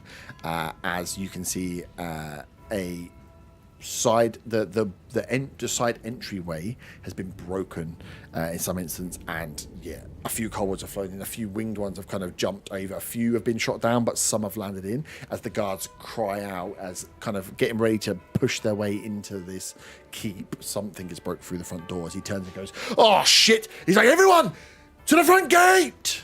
Can you roll initiative, please? As the cry goes out from the front gate. I'll do this. I'm going to use my uncanny metabolism, Yeah. which allows me to, once per long rest, heal, but I don't need to heal, but it gives me my focus points back. Okay. One. You said it's been about an hour, right? Yeah. So, yes, we can say it's going to be an hour. Yeah. So so a lot of the things that will happen now will happen over the span of like an hour, with the rest of the time it's not fight being made up with whatever else, or the rest of the time it's not investigation being made up with bandaging or recovery. So that first portion would have been 1 hour. So you're into hour 2. What was I doing? Putting us inside the fort, not outside it. Oh yeah, you're outside. Sweet. And then I do love your 3D model. Do like when you get to use them. I know, dude. I've just gone for as many as possible. So I'm gonna see how long I can keep. You're going to need to build. You shouldn't have converted your garage, because you're going to need a new garage to put all this plastic in. Or the boxes. I'll show you the boxes after I've sent you the boxes. Nice. So, I'm assuming this is down. With the time we've been inside, count as a short rest for people. No. This is going It's a to good be good thing that I can have one more use of Blade Song, then, isn't it? Yeah, I'm fucked. As, you are kind of up on the parapet. We can just get the dog to fire bolts off the palisades. It's been an hour. The guards will be occupied with trying to stop the winged kobolds getting in. Is that for now? He can't, right, Hayward? The dog's powers are gone. As you guys would have been up on the parapets with all How high up are the parapets? 10 foot. 5, 10, yeah. So if I wanted to jump down, that's a reasonable jump. Yeah. Oh, yeah. You could just launch something. Ellie would be close to Gimba. Ooh, sexy boy. You're all up there in some shape or form. So, this side entryway here on this side wall has been smashed through. It was mainly just wood, and what was in there originally is like a small, supposed to be hidden door that allows you to exit the facility to go around and attack people that might be trying to break in the front gates here. They've smashed through this side gate here. So as this first force has come through, we'll go through and explain kind of the conditions of this one. This is the first group that have come through. They've found their way through. They've used a drake. This lizard creature smashed through, and this first force have made their way inside. If you can clear this force and get to this gate to either barricade it or start mending it to close it up, you can hold more forces coming in. If you can't get there in a number of rounds, more forces are going to keep trying to pile in.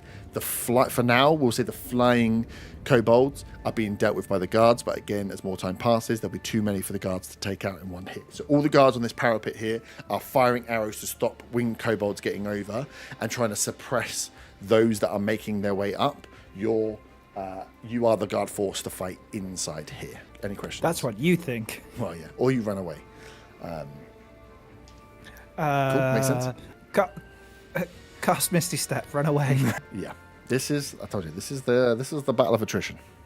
So yeah, as Christopher was talking out to you, you just hear from the sound of cracking wood. So yeah, if you can clear and get close and get either barricades going on and a mending spell cast, you can start to close up this doorway, which will which will stop any more forces coming in. So you can stop the flow, but if you're too slow in getting there and clearing the way, there will be more forces pushing their way through that door. So we could all die here today in hour 2 of campaign 2.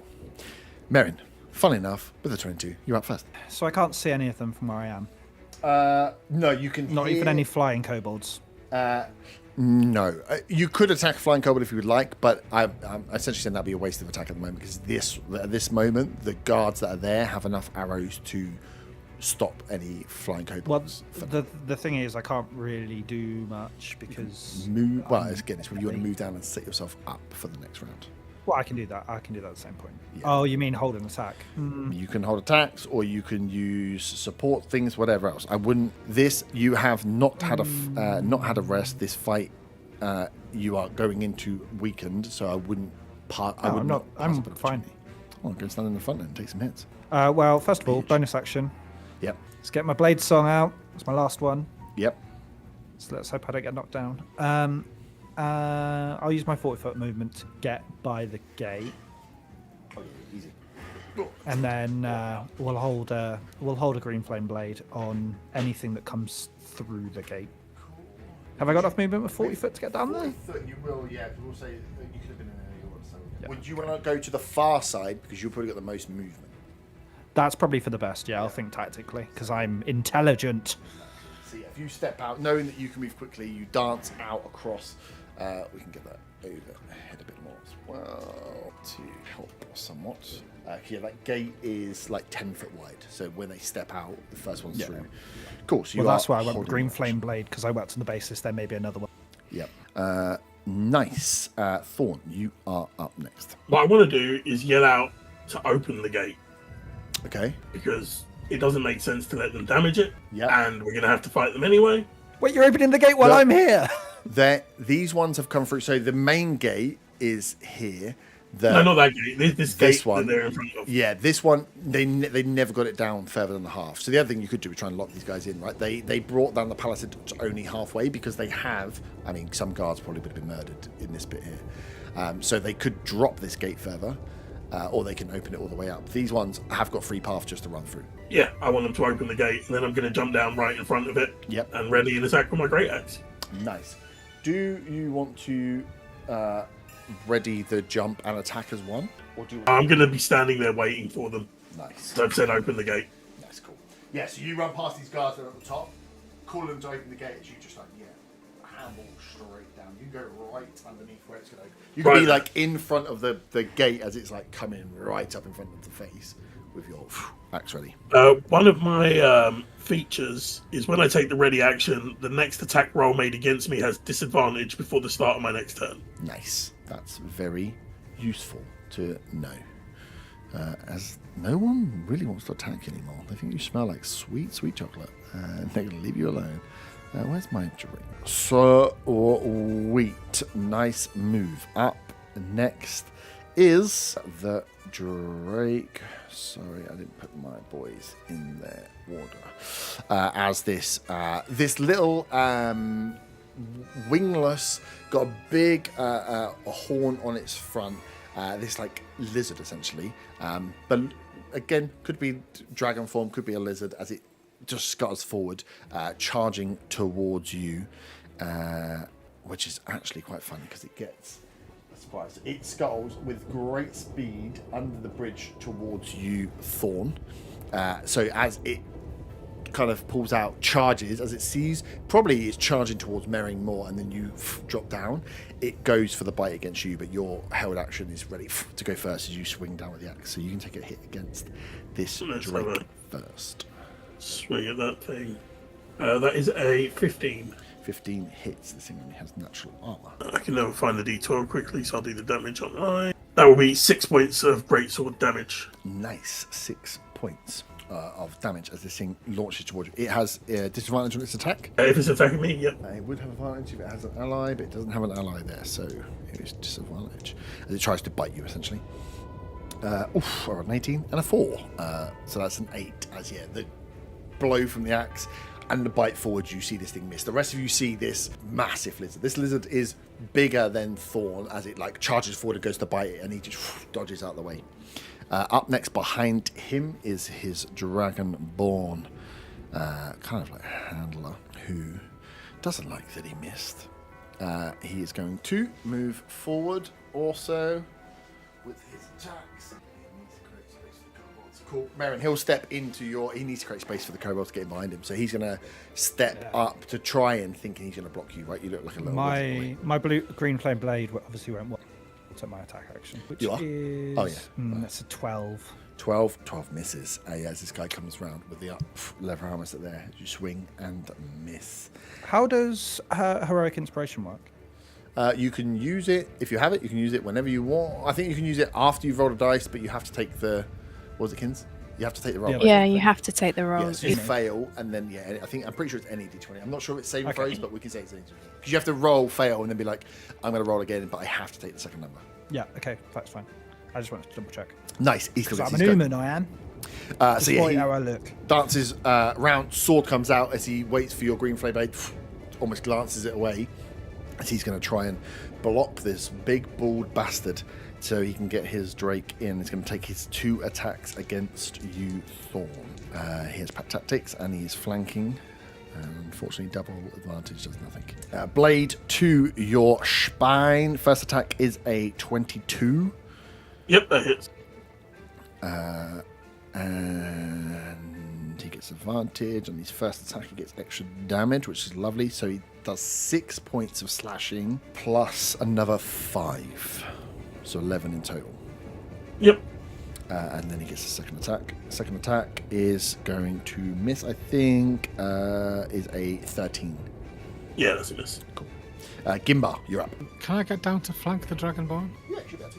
What's your move? 40, right? Or was it 30? 40, yeah. Yeah, 40. Yeah, even if you drop that. One less space than Thingy needed, than Merrin needed.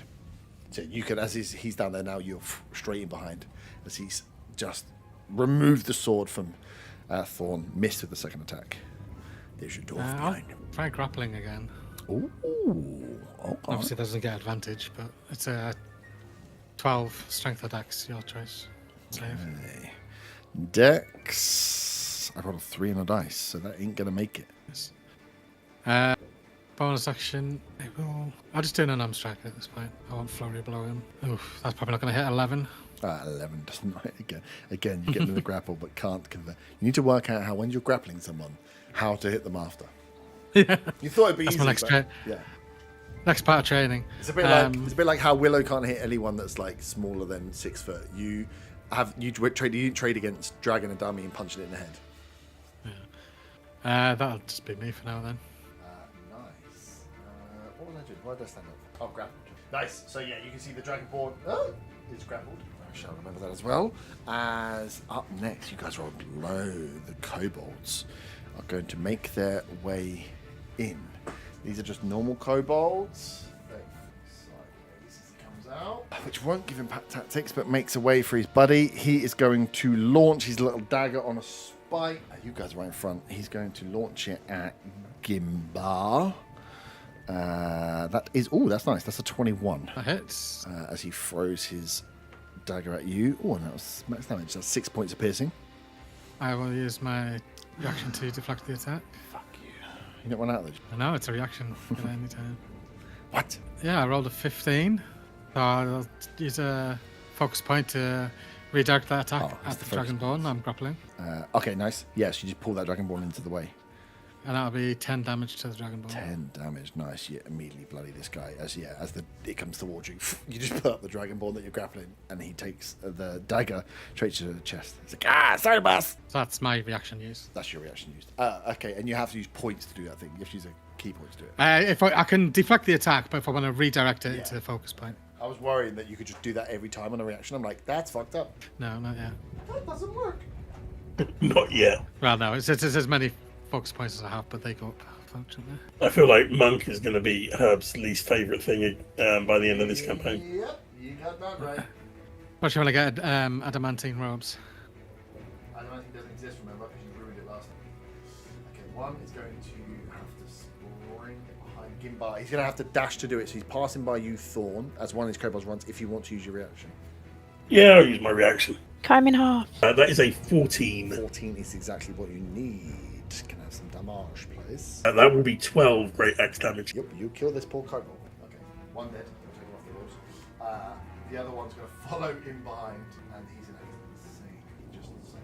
So one gets through, one you slice down, and his buddy that gets, as he watches one of the kobolds get sliced in front, the last one runs up and stops and just tries to spear you, Thorn, straight away. He is within 5 foot of an ally, so he gets his advantage, which gives a 19 to hit. Yeah, it is. And stabs you for 4 points of piercing damage. So, Willow, you are up. There are 3 kobolds alive. One is just hiding down there. And the other 2 you can see. 3 kobolds alive. The Dragonborn that is being grappled by Gimbar is looking weak after being stabbed by his own kobold. And then there's the Drake, which is up in front of Thorn. I actually think if I do this, you might see what. Oh no, the candle doesn't go that far. Nice. Okay, so can I call out Yep. to the other guards, secure the fence, and then I will go down there because I'm also melee. Yep. Some melee. I'll go down to... Oh, I've not got good thing with the kobolds, but I'll go to the kobold that's behind Gimbar. Nice. Everyone's flanking each other. Yeah. Yeah. We're on a flanking train, baby. Hope no one's got a lightning bolt. No one make a centipede joke. Hope there's not a copper dragon that's got lightning bolt in a line. That'd be terrific. I only did a 7 to hit, so that won't hit. With advantage. Advantage, you've got flank. Sweet, flanked. Oh, that's a 21. That hits. And I'm going to use... I've got a savage attacker. Yeah. So I'm going to roll it twice and pick which one I want. Savage attacker. So I'm going to eat this kobold after I've killed it. I rolled 2 10s, so I'll go with a 10, please. Damage. 10 damage is enough. Finally, you've got the aiming right as this kobold, smaller than your sword, is felled by said sword. You have a tiny bit of movement left if you would like it. Maybe 10 foot? I think I'll stay where I am, just so there's a little bit of space. Yep. Wicked. Peril and then Zilna. Sorry, please, sorry. can I use my bonus action? Yes. I don't think Savage Attack is a bonus action. No, I think it's... No, it's the Yeah. Just to give myself another 1 point of healing, because Okay. I'm a bit nervous.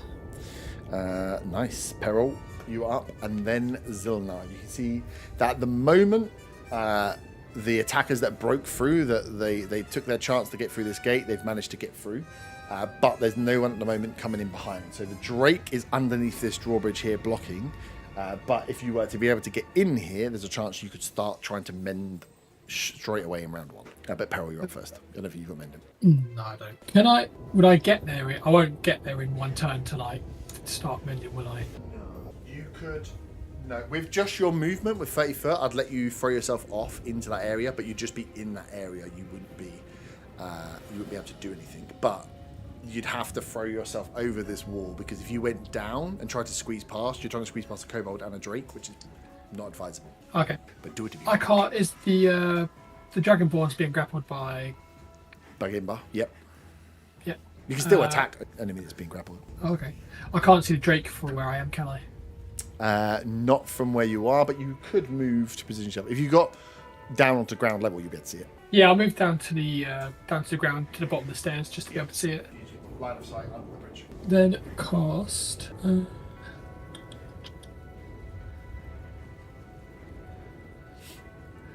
going to cast just a firebolt at Okay, nice. a natural 20 for a 25. Ooh, nice. And then. Oh, sweet. 13 damage. 13 damage.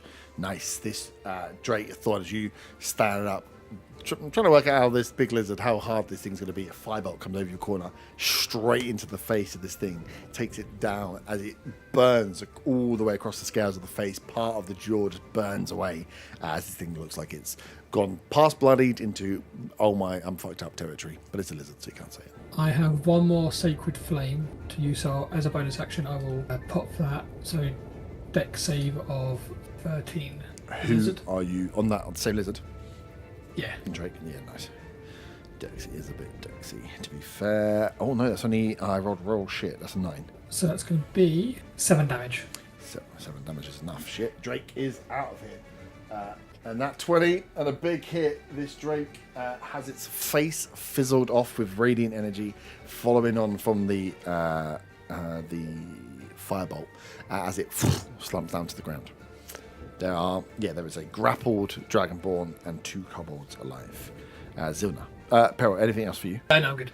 Cool. Peril, you're up. Peril, you're up. Zilna, you're up. So I would be just out of range of the fence as well. You, so you could throw yourself over to drop down, but then that would just put you in here. You could get to the fence, but you'd have to dash, which is amended, I'm assuming, is touch. It is touch, yeah. So it has a casting time of a minute. Yeah, so you have to stay there. Okay. You can, unless you can, you can't put it. Can you put it through your thing yet? No, that was the other thing that I was going to have before, which then changing the new rules. What will need you can start the mending. It's whether you want to start it or you want to wait until a blockade can happen, and then you're casting it without the fear of someone coming through. Because you could start the mending now, but if someone comes through, you've got to hold the cast and the mending, or someone's going to swipe at you. So whether you get yourself prepped and wait for the party to come and help, the rest of the guys to come and help you, or you want to start it now and just take the risk that no one comes through and tries to slice you up. Okay, I'll get down over the edge then, into that area. Go past these guards, get one of them to give you a bunk up as you lower yourself and just drop to the ground. It's only 10 foot, so it wouldn't mess you up too bad. You land literally next to the dead body of the Drake as well. I will turn around and I guess I'll shoot at that kobold that's there. Yep. That is a dirty 20. That will hit. And that will be 12 points of piercing damage. 12 points of piercing damage, fucking straight up murders that boy. From behind again, this kobold that is eyeing up Thorn. Just watch the Drake, and from behind down goes a kobold, leaving one kobold standing and a grappled, very badly beaten dragonborn. Anything And I will else? shout out to the others. If you can get a barricade going, I can start fixing the fence. Nice. Cool. As we come to top of the round, Merrin, you're up. Dragonborn, attack. There's no point moving because of opportunity, so I'm just going to go a box standard attack. Yep. 17! 17 hits. 4. 4 damage. Nice. Cool. This stab it in as he's being held. He's holding on but bleeding. I'm just out. poking him in the belly with my rapier. Yeah, just come on. There's no point in doing anything else because he's still living, and whilst he'd have disadvantage if I moved, it's actually, you know what? I will move up to the front gate just in case reinforcements arrive to kind of be a barrier, because I won't get attacked then. Yeah, you can move up. By attack of opportunity. Nice. Thorn, you're up. So there's one kobold and this. One kobold and then this one that Gimbal's got hold of who is bleeding out. How badly beat up does the dragonborn look? Super badly beaten up. Like on a 2 scale? On a Dewhurst scale? Yeah. Not quite 1. I want to just backhand it. You can strike it. I'll just turn around and give it a backhand while the dwarf's holding it. Gimbal's holding him out for you to just give him a slap. Slap Yep. and knock him into the nether world. By your attack. Oh, that is a 21. 21's going to hit. What's your strike damage? It says it's just 4. Oh, he's only got 2 life. Nice. Yeah, as Gimbal, you position him up. Thorn just comes in with the unarms, bang, straight in as that dragonborn is dead. Lights literally punched completely out. He's gone to another dimension. And with that, I want to move up next to the broken sally port. Not right in front of it, but like next to it. Yep. And I'll just yell out, "Bring wood!" Yep, gap word. Nice. That is you. Drake's dead. Dragonborn is dead. Gimbar, you are up. You can drop the lifeless body now of this Dragonborn. There's one kobold inside. He's just down here, just below. And then, the call going out for grabbing wood. You've cleared this immediate threat, but you can see that wall's been smashed through. Yeah, I'll move up to him and do a flying kick at him. Nice. I don't like that. If you miss, no cap. It's quite funny using that. That's 21 to hit. 21 misses. This guy has cancel kick, invulnerability now. Is that a magic item? Yeah. That's 4 damage. 4 damage. Still standing. As you give me a big kick. Bonus action and I'm striking as well. Mm-hmm. This is the one that doesn't have a dagger even. He threw it into his mate. That's 19 to hit. Oh, I was going to say, what? And 19 hits. That was damage. Poop myself. And 8 bludgeoning damage. It's enough. So yeah, this kobold realised he literally just launched the dagger at you. It's spiked his own Dragonborn, and then as he's waiting, you just run up, fly kicked him, and then finished him off. Dragonborn is gone. Oh, that's you. Yeah, if I've got enough movement, I'll go and help barricade. So do you want to go and apply force, or you've got a choice? You can use your bodies and the scraps that are there to apply force, or you can look around and try and bring something that could be used to help barricade. Thorn's already there, so I'll, if I can find something to help barricade. Yeah, easy enough. You can see that where these barns and stuff that have been cleared out, there's like boxes and crates and stuff that are around there, so you can grab one of those. You only moved 3 squares, right? Yeah. I've got 40 movement altogether. 40 movement. So you'd have to grab one. By the time you go and grab one and come back, I reckon you'll probably be just in front to shoot up, to grab something to shoot back. You're like you've got a crate and you've run out of movement essentially for this round. You'll have to make it through on the next one. But you've got a large enough box that you could start to throw that in front of it. Kobold's dead. Willow. But can I help with the barricade bit? You can if you want to grab another one. 5, 10, 15, 20, 25, 30. I've got 30. Yes. And object interaction is 3, so you could use your action to dash and you could get there. I'll do that. So yeah, you grab one, come round, and you can place. I have got a barricade box somewhere, but I can't be asked. I've lost it somewhere. I put a dice down really. So yeah, you see as Thorn, you're there to the side.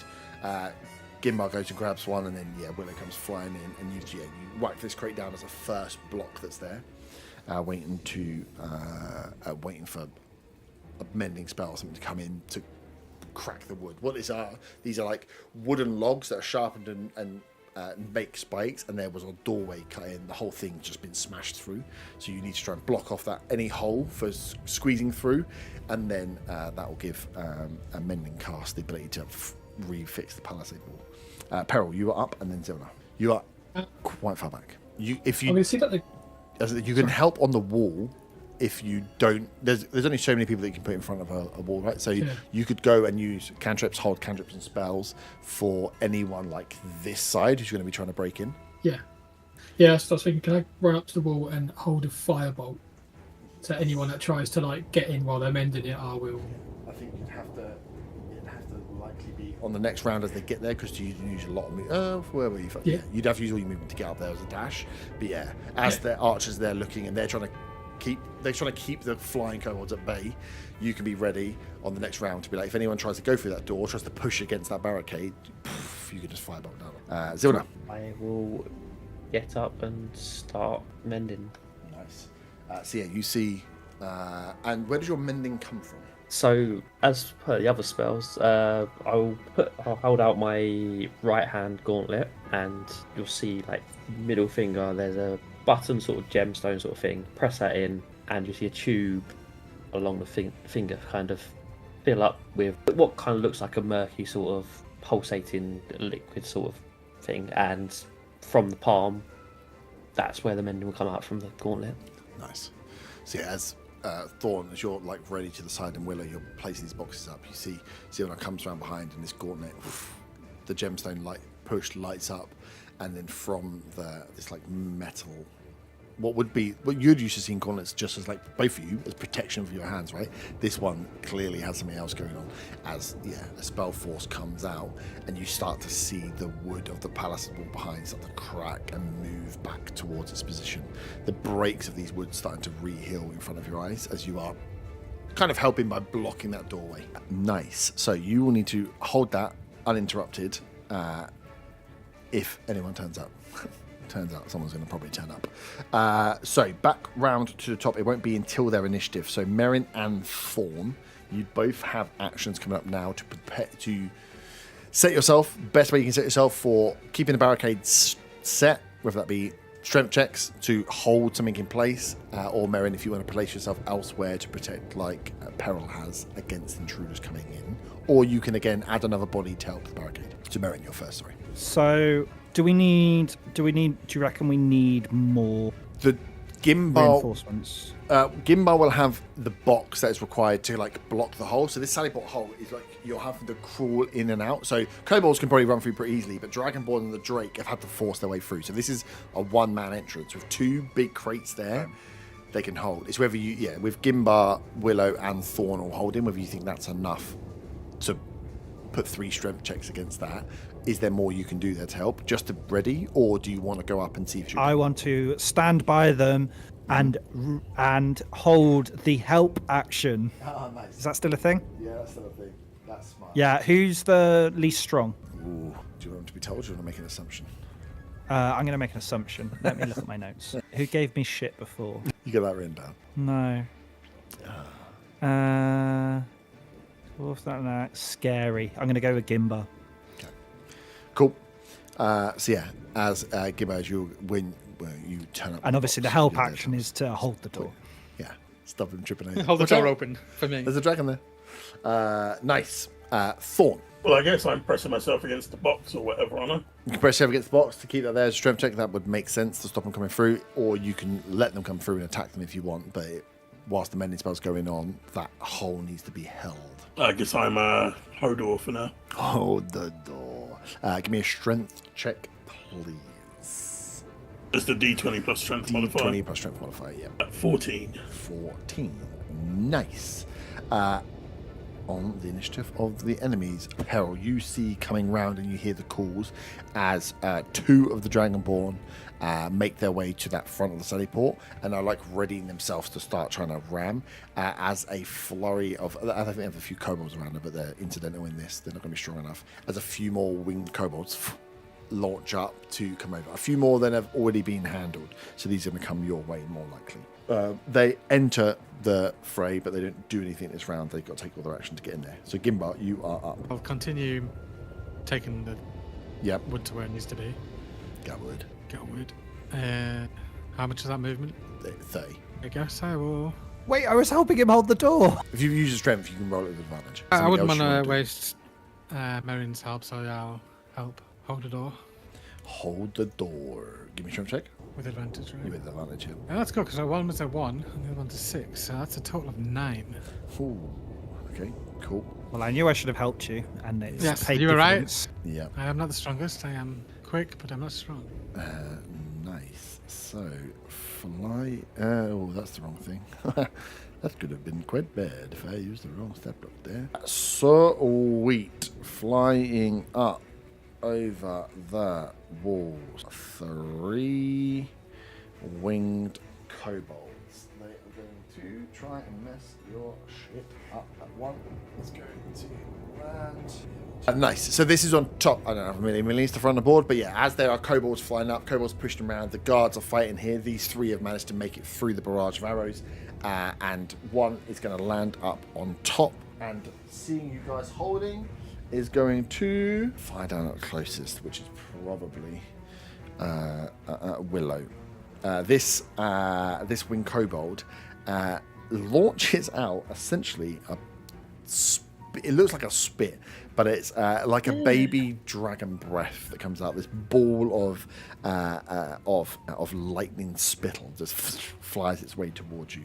That is a 24 to hit, so I think that will hit. As you take 7 points of lightning damage. The other 2 are going to jump over and... I didn't put Gimbar in there. Can I call out to people so they know that they're coming?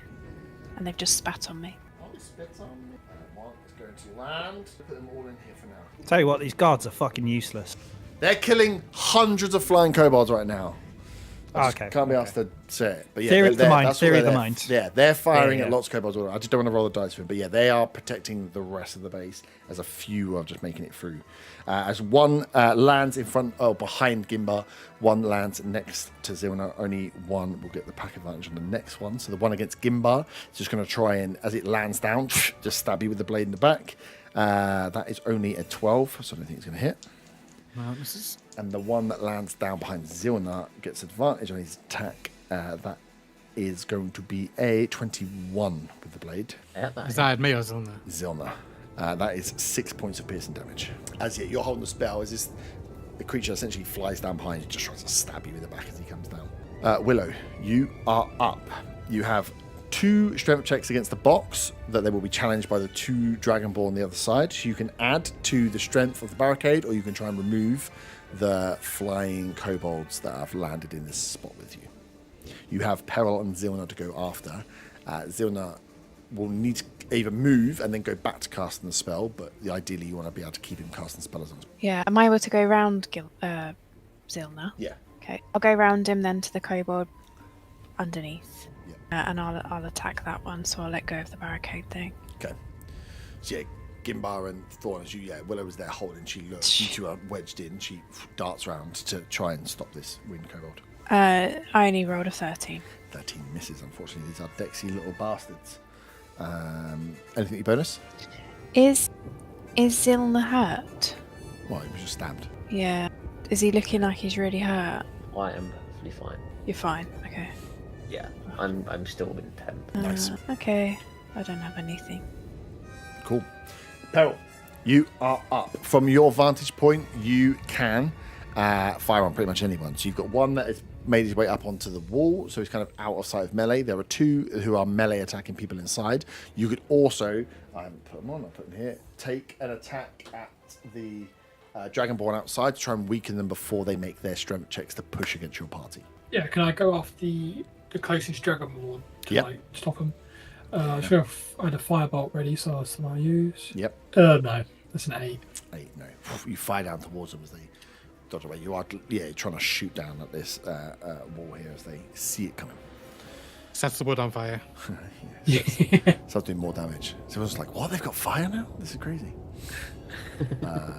Sweet. Anything else? Bonus action? No, I'm out of bonus actions. Love a wizard, baby. Zilna, you are up. Do you want to move, pause the casting, which will extend the thing by a round, or do you want to carry on and assume your party are going to help you? You can still use your bonus action. So you're kind of using one hand for this casting, so we can be a bit free with you using other stuff if you want to get creative. But you could also stop and defend yourself and then go back to it. Yeah, I haven't got anything I can do with bonus actions, to be honest. I'm just gonna keep holding. Yeah. Hold the door. I tell you what you can do. You can give someone the help action for helping them attack the person that's behind you. Okay, I will give Willow the health action. So to do what you can to maneuver the kobold to be getting stabbed as you were trying to walk yourself out. Merrin, you were helping move boxes, and now these So little you bastards said it have was landed. getting lighter. No, not yet. It's still night. Perfect. Shadowblade. Nice. That means I don't have Misty Step, just to make you aware. You can't run away. Cool. No, Cast. I am concentrating. Concentrating. I will write it on my sheet rather than put a thing on your head because of space. Yep. I don't know how many turns are left on my thing. Wait, is this the Shadowblade from before? No, this is a new Oh, one. I was going to say, yeah. Turns on your Yeah, what? yeah. My blade song only lasts a minute. Oh, Just from when you started? Yeah, it's only been 3 rounds. yeah. No, Yeah, I was just yeah, making sure so we can keep track of it because I So, don't yeah, want no. to cheat the system. Yep. And this could go on for a while. If my hits are anything like last time. Yeah. So I'm going to go for the one next to me. Yep. And that's with my advantage because of its dark. It's dark. That is a 25. That will hit. Or a nat 20 plus 5. Ooh, that will also hit. So I roll Double the dice. my dice. It's not the best. It's 7 doubled, so 14 points of psychic damage. Ooh, psychic damage. Nice. You stab in with this phantom blade straight away. These kobolds aren't strong. They're not full of health. One big stab, especially with that 20. First one disappears. Dies. Well, dies from the psychic damage. I am going to move next to Gimbar because I want to work on the basis that it'll... Forward to him or behind him? I'm trying to work on a basis where we won't get... where flanking's not an issue, but I don't want to get flanked. So behind him. I'm not going to get flanked, basically. That's what I'm doing here. Protecting yourself from flanking. I like it. Well, and also you just kill one, you can step up to the other one. Yeah, but I'm worried about them flying behind me. Nice. The dragon... So no, I want to go in between Gimbar and Thorn. Thank you. Okay. Nice. Thorns. Yeah, that's my go. Yeah. Thorn's strength check versus one that pushes. A dragon claw does not unseat you. No. So your strength check holds from last time, Thorn. So you have 3. As long as you can stay where you are, you can maintain that position, but you can use an action if you're kind of stuck in that position. Or you can release and just leave Gimbar holding. But yeah, for the dragon claws push against your push, you'll push one out. So you can almost like butt up and you are free as long as you're in a position to swing, whack, throw, punch, whatever you have available to you, as long as you don't move. If you move in 5 foot, then you're releasing your hold on this barricade. Wait, so I don't have to do another strength check to keep holding it? He couldn't beat your strength check, so no, your strength check stands. If he beats your strength check, it breaks it. You have to redo it or move, but your strength would beat his strength. There's nothing I can hit from where I am, is there? Unless you unless you want to throw, you have something to throw. I don't know what you have on you. The one up here you can see, but he is obviously 20 foot away and up high. What do I have on me? I know nothing. I'll let you roll an attack with disadvantage if you want to, like, oh shit, long arm your axe like over the wall and just see if you can smash one of these dragonborns on the head, because the gap is there, right, and the mending is happening. So if you're blocking the boxes, and you can just be like, your axe is long enough if you took it at the end to just fucking launch it over the head. So attack with disadvantage, you can try a Hail Mary, see if you can donk one of these boys in the head. How does heroic inspiration work with disadvantage? Ooh, it would just cancel out disadvantage. All right, I'll straight roll it and use my heroic inspiration. Nice. So yeah, you just like blocked up, you've got it set, and then almost like the two-hand fucking like cable toss behind with the great axe. That is a 14. 14 is exactly what you need. Oh, I thought that was for the kobolds. It is for the normal kobolds, yeah. These ones, they're only leveled armor. Level armor doesn't give you that much. The winged ones are 15. I roll my damage twice because it's savage attacker. 14 axe damage. 14 axe damage. This one goes down to within an inch of his life as he's shoving against the thing. This dragonborn takes a swing. As he takes the second one and hits the box, the axe just comes down, almost splits his head in two as his mate looks across. Do you get cleave with that, technically? I mean, technically, I don't think I'm within 5 foot of the other one. Oh yeah, you're not. To be fair, there's a wall there. I mean, that would be funny. Just swinging the axe randomly on the other side of a wall. Peril shooting down with a bird's eye view misses. You fucking wild axe and kill them both with one hit. It's like, oh. But yeah, this one's again down to like 2 HP on death's door as his head gets cracked with this axe out of absolutely nowhere. It is their turn. One of them tried to break. The other one's going to use his to try and break. Yeah, fuck. They don't have any range. Or that one strength check to try and break through against Gimbar. That's not gonna work. Even with your 9, fucking hell, I should have been able to beat that. So yeah, Gimbar, again with your strength check holding there, as the second one moves in, tries to slam into the box. Your strength check holds. So again, as long as you're staying within your square, you're free to act. You can move as well if you want, but you're just releasing your check. Yeah. I'll attack the one that's next to Zilna then. Yep. Says he gave him the help action. Does that to make it with advantage? Or? He didn't give it to Willow. I give it to Willow, did he? Yeah. No worries. Yeah. So if you just kill it before that'd be hella funny. 9 to hit. 9 does not hit. It's my Difficult to throw a bonus punch action when to you do another one. By the boot at him. That's even worse. That's a 6 to hit. 6. No. Again, you never trained with having to sit still and throw punches and kicks. It's really fucking difficult. No, this is the first time I've been in active combat. True. Yeah. These mannequins are fighting back and they can fly. It's really fucking difficult. Yeah. So that's me. I'll just keep holding that. Nice. So with that down there, the one up top is going to fire down. I would say he's got a better shot of hitting Gimbar than he has of hitting Thorn. So he's going to throw his spittle at you. Gimbar, that is a... Where's my spittle attack? 16. That's it. Yeah. Oh, that's nice. So you get 9 points of lightning damage. Yeah, Filthy fucking kobolds! Yeah, he spits down this thing, shocks you, doesn't do any other thing but lightning. And then the other one that is alive that you swang at is going to...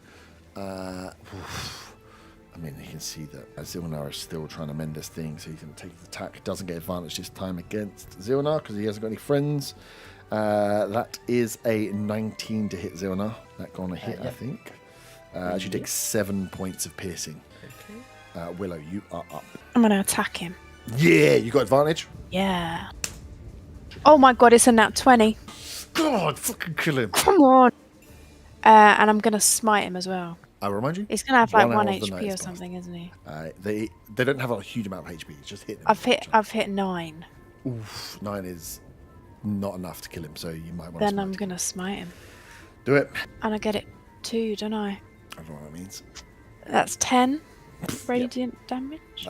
That obliterates this kobold with the damage and the smite. And I'm going to shout, leave the gnome alone. Leave the gnome alone. Like in the Leave Britney Alone style, right? Yeah, yeah. Nice. The one that was attacking Zilna has been slain. Do you want to move to position yourself? Because you are you would be unable to see this dude at the moment because he's up above you.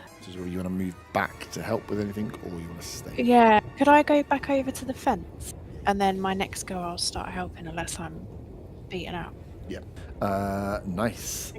Peril, you are up. One of those Dragonborn down there you see just take an axe to the head is looking very weak. The other one is obviously full strength. So you can pick on those, or you can try and take out the winged one that's sat on the edge firing down spittles at your party.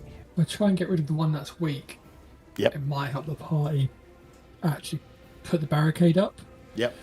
So I will cast magic missile. Yep. And I'll put. How weak's weak? Is it very weak, or is it just weak? Very weak. Half of his head is gashed open. I'm going to put one magic missile into him. Yep. And 2 into the other Dragonborn. I would say that would be a good gamble. That's 5 on the first Dragonborn. Yep. First Dragonborn down straight away. First missile just knocks him clean out. He was pretty weak anyway, but yeah, gone. Sweet. And then 2 into the last. That's a 2. Yep. For the second missile, and a 2 for the third missile. Nice. On the second Dragonborn. 2 then go to the one as he is now on his own trying to break down his barricade, which seems immovable at the moment. Yes, the end of my go. I've got no bonus action or anything. Okay, nice. Zilna, you are kind of free at the moment. I'm gonna continue. Get yourself set. So back round to Merrin.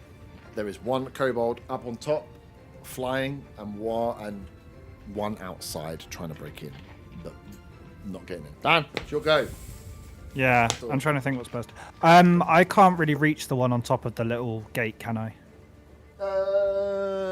Yeah, because we're... Actually, I can throw my thing foot, right? up to 60 foot Oh, yeah. with disadvantage, but I get advantage because of the thing, so it's straight roll, right? But how far can you throw it normally? 20?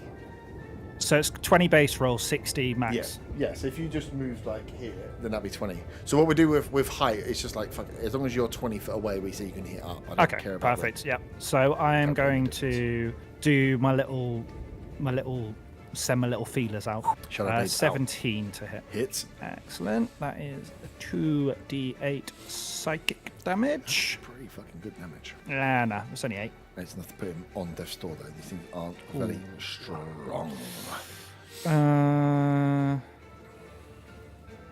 I'm just reading.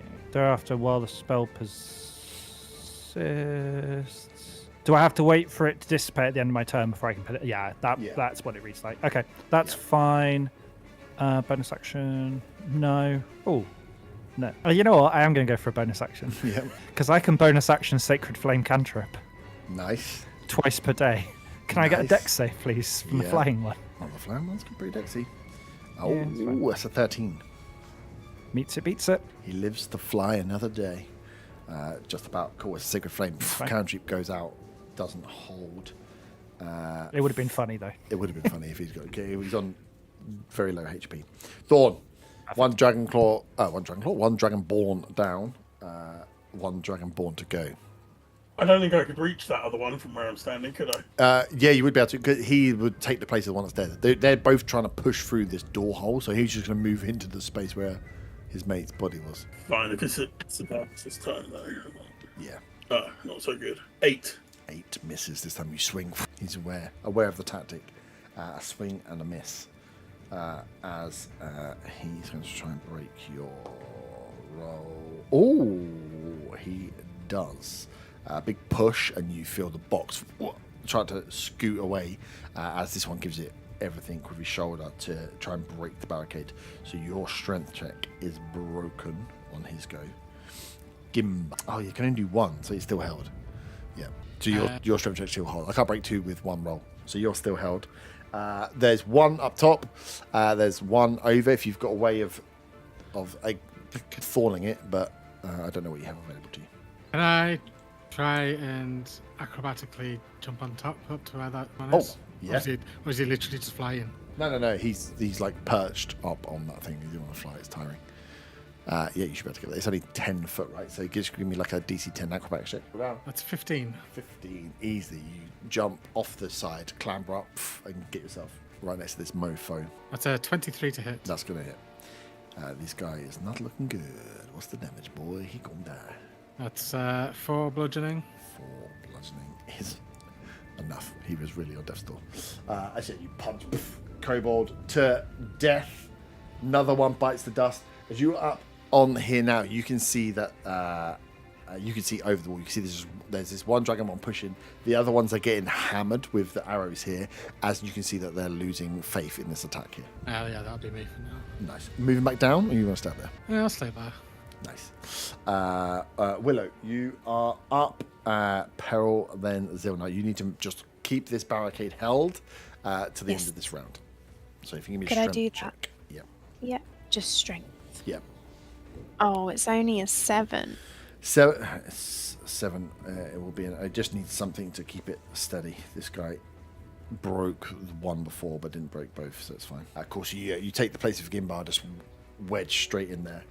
Peril, this guy is still down there trying to break through. If you can break, he is looking like he's losing the battle here. If you can kill him or break his confidence, this Dragonborn doesn't look like he's going to hold out for much longer. I will hit him with a firebolt. That is Tried it. natural 20.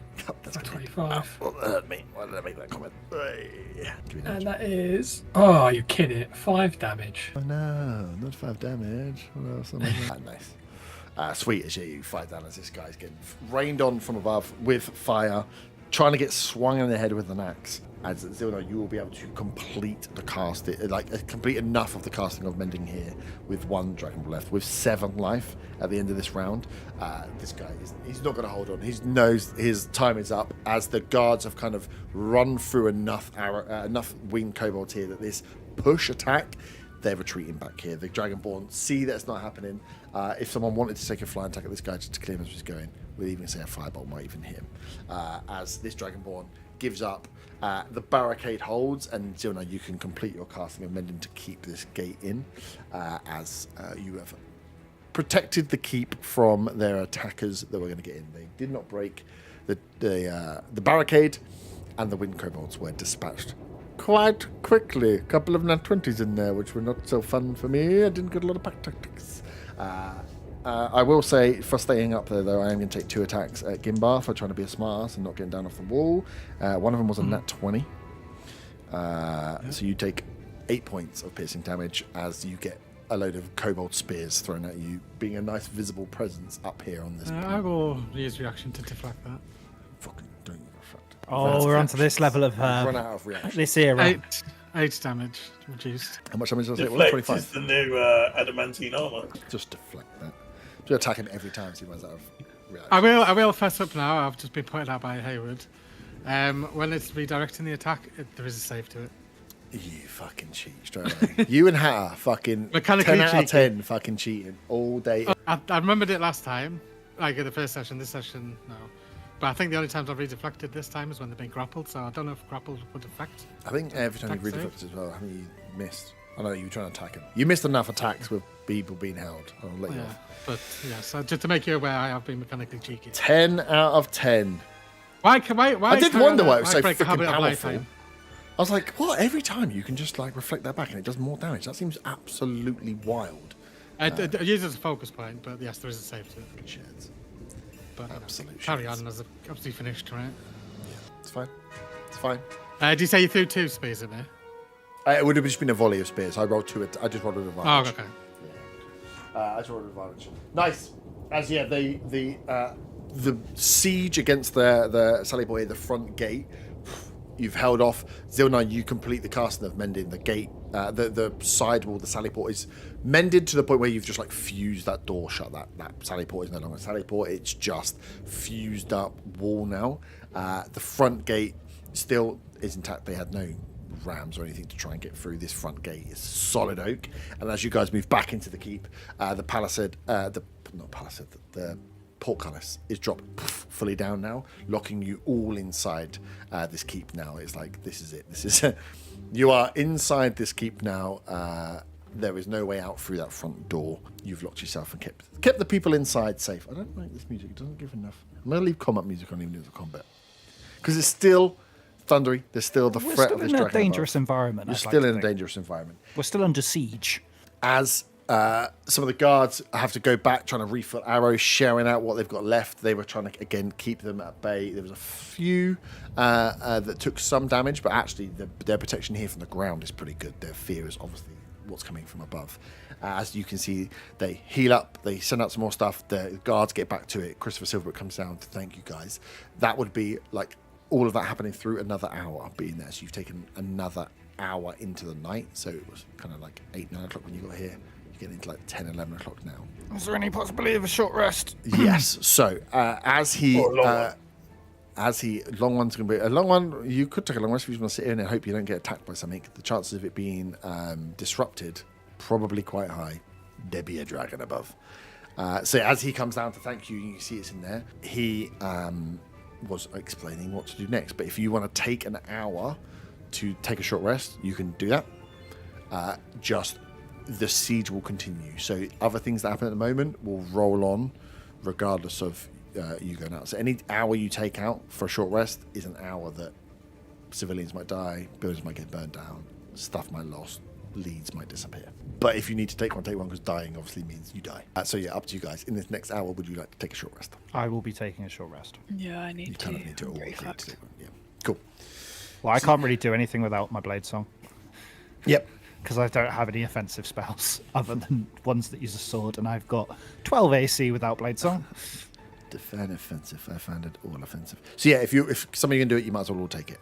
So Oh, does this mean we lose our temp hit points? I'm assuming so. I lost them in the fight. Hayward, I don't know, to be honest. how long does it say it lasts for? It doesn't have a time scale on it. I guess it goes at a long rest. I mean, it press your short rest button and it'll do it for you, right? I did, and it's still there. Don't So- trust. Do not trust D&D Beyond to do everything, because it doesn't do it all. Well, that's why I questioned it, because I still have all 10 of mine. Okay, we'll have a look. I would have thought it says until... I'll have a read. But yeah, if Yeah, if one of you doesn't do put that, any that's what we'll time take limit on it, so I don't really know. I know it goes at a long rest for sure, but it. 2024 rules coming out swinging. What is it? Feature. I see Eldritch Cannon Protector. Is this the part where old Silvercock in here gives us magical items? Yeah. Oh wait, what part of magical items don't exist? It's itself and the creature of choice in 10th and the return one bonus action range. You can direct the cannon to be up to 4 action. It. So I assume it's well. I assume it's from an that. hour. I assume it's until while the thing's active. Whilst your Eldritch Cannon's active, because once it's not active, it can't be protecting. Yeah, but because it doesn't. I don't know if that goes if you then change them, because you can as bonus action you can activate each of the different effects of it. Okay, we'll have a read. I'd assume they go, because otherwise you could at the start of every morning just be like, I use a bonus action to give everyone health points. It's going to last all day, which I'm not sure. Yeah, but then I lose my entire use of the Eldritch Cannon just to give some people some temporary hit points. True. We'll have a look. We'll What did leave them D&D if you've got them for say? now, but they don't. Normally, temp hit points would disappear after a time. I don't know why they fucking write these things down. That feature that gives me 5 temp hit points doesn't have a time written either. Really? So maybe it's in the rules then. I assumed it was just long rest. Yeah, I think it might be. Go away. Cool. Yeah, we'll do it for a long rest then. So if you've got them still, leave them, but you can't heal them. I'm No. telling no long rests because I know my stuff anyway. Yeah. Depleted, lost the damage when you finish a long rest, and that's a specific feature of grants. Okay, yeah, we'll do that way then. So once they're depleted, they're gone, or once you finish a long rest, they go. Yeah, Otherwise you keep long them, rest it definitely goes. All right, sweet. Do that way then. So yeah, if you still got them, you still got them. Questions. Arcane Recovery. If I was to use it, it says spell slots have a combined level equal to no more than 2, and other slots can be level 6 or higher. It says I can recover expended spell slots. Can I recover all my spell slots after a short rest? It's, Should say. I believe Should it's so up to 2 means you can do 2 level 1s or 1 level 2. But as we Okay. level up, it will increase. Yeah. Okay, got you. Cool. I think it's based on like your level -1 or something. No, that can't be right. so There's something it does. There's your mechanic Or goodness. based on like proficiency bonus or something. I I imagine. think so. But Also, yeah, just go it on. says I've got potent cantrip. So, like, even if I miss my attack roll or the target succeeds on a saving throw, they take half damage anyway. Oh, okay. So I didn't realise that till now. So Yeah. but I don't suffer any more additional effects. So I'm going forward, even if I It's just miss the damage. Yeah. Yeah, that's fine. That makes sense. What was that, feat? Yes. Looks like, yeah, Wizard's Feet. Diddle-a-did, diddle-a-did, diddle-a-did, did. Oh, it's part of your subclass, yeah. Because cantrip creature, miss with the attack or attack disease, target takes half damage. Yeah, cool. So your Sacred Flame will always do half damage. Yeah. Rather than 0. And if I like mess with like, I'm guessing Firebolt or like Ray of Frost, I'll still roll damage, but I cut it in half. Yep. Yeah, nice. Sweet. Well, I don't feel so bad about getting so many multi-attack actions now. You guys get to hit even when you miss. Fucking game's gone soft. Game's gone soft. This game's gone. Oh, players need to hit all the time. Oh, they're big babies. Well done. You saved the keep. Nice. So yeah, you take an hour. So the next. So you 8 till 9, 9 till 10, and then you'll 10 to 11. As the night still rumbles on, the storm still rumbles on, the dragon circles above, the raiding continues. You take your hour to recover, to heal up. She's like, I've got the key, and she like takes off the key off the ring and hands it over to whoever you wants to take it off her. This key will get you through the door in the front, and there's a door at the other side, but we haven't opened this tunnel for as long as I can remember. So just be careful with that key. That gate isn't going to hold, but that'll take you down onto the shore right by the port, out into the reeds, out into the shallows. It might be your best bet of sneaking out if we need to sneak out, or sneak people in, because there's no way we're opening that front door now. How are you going to get out? We're not getting out. This is where we're holding now until morning comes. My job is to keep this fort standing. As kind of Christopher, you can see Christopher's off helping people as he comes round to say, good, Ellie, you've told them about the tunnel. We can't just sit back and let these ravagers, these scavengers come in and steal our goods without taking a scout back. I know it's a lot to ask, but as he directs you out, he's like, the mill is being set on fire. As he, again, can take you up to put, you can see that there are flames starting to burn out towards, there is like a big windmill, big mill that's up. He's like, it's March, right? So he's like, we have our seed in there for the growing season, and if that mill gets set on fire, we have no food for the rest of the summer. We've got no chance. We're going to have to recover. I'm not sure if that goes. The people here will survive, even if they survive tonight. And then he goes, and then he points over and looks as another guard calls out towards the sanctuary, towards what you were looking at before, as that whole area in the south east now you can see has been starting to be raided through. Another hour past, they've got towards the sanctuary, and one of the guards calls out as they saw and they originally thought it was coming to the keep. They saw essentially like a battering ram, like a large device being wheeled into the city, and then they can see that again fires are starting to build up around the sanctuary. As Christopher comes to you and says, after speaking to you about Leo, about the sanctuary, about the people that are there, we haven't seen anybody, and one of the families you brought in said that they had seen a load of people make their way to the sanctuary to lock themselves in there. We think there might be a number of our citizens locked inside that sanctuary now.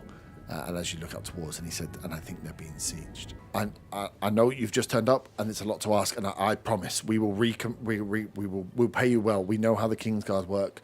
We will make sure that you're paid well for your efforts here once we've stabilised. But I need someone to go out and I need to save the mill or help the people. And I know it's a lot. Obviously, if you can't, then we will muster what forces we have here. But you've proved yourself very, very useful. And he's like, and I think you're the only ones that will be able to bring back that prisoner. If we can bring back a kobold, an orc, a dragonborn, we can get some answers. I'll leave you time to think about it. Like I said, we can pay whatever we can muster. We need as much help as we can. But at the moment, I can't split my forces. I can't send someone to the mill and someone to the people. And if there are people inside that sanctuary, they haven't got much hope. Will you be sending your people to the one that we don't go to? Or we must decide whether you have seed or the people survive. I will get as many of my folks as I can, but they will likely go out after, and that fight will need to be clearing kobolds. I'm not sure if we can get to both. How long do we have to come up with a plan, Mr. Silverbrook?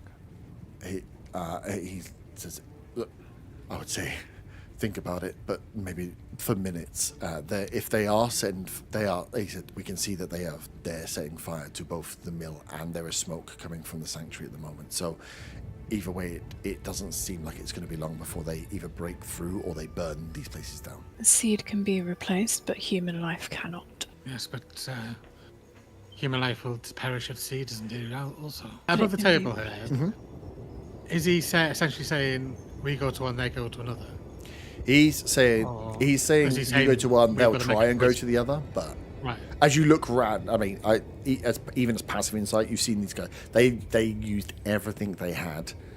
These guards just keeping the safe clean from the kobolds, the flying kobolds. Like as that was going on, again, it's like hard to like do it with them up there. But when Peril's up there helping the fight, he's watching these guards firing. It's like as many arrows as they can, just trying to take these kobolds out, and they are struggling hard. Like they are going to struggle just to keep safe. Send them out into a fight hand to hand. You don't rate their chances if they go out for the other one.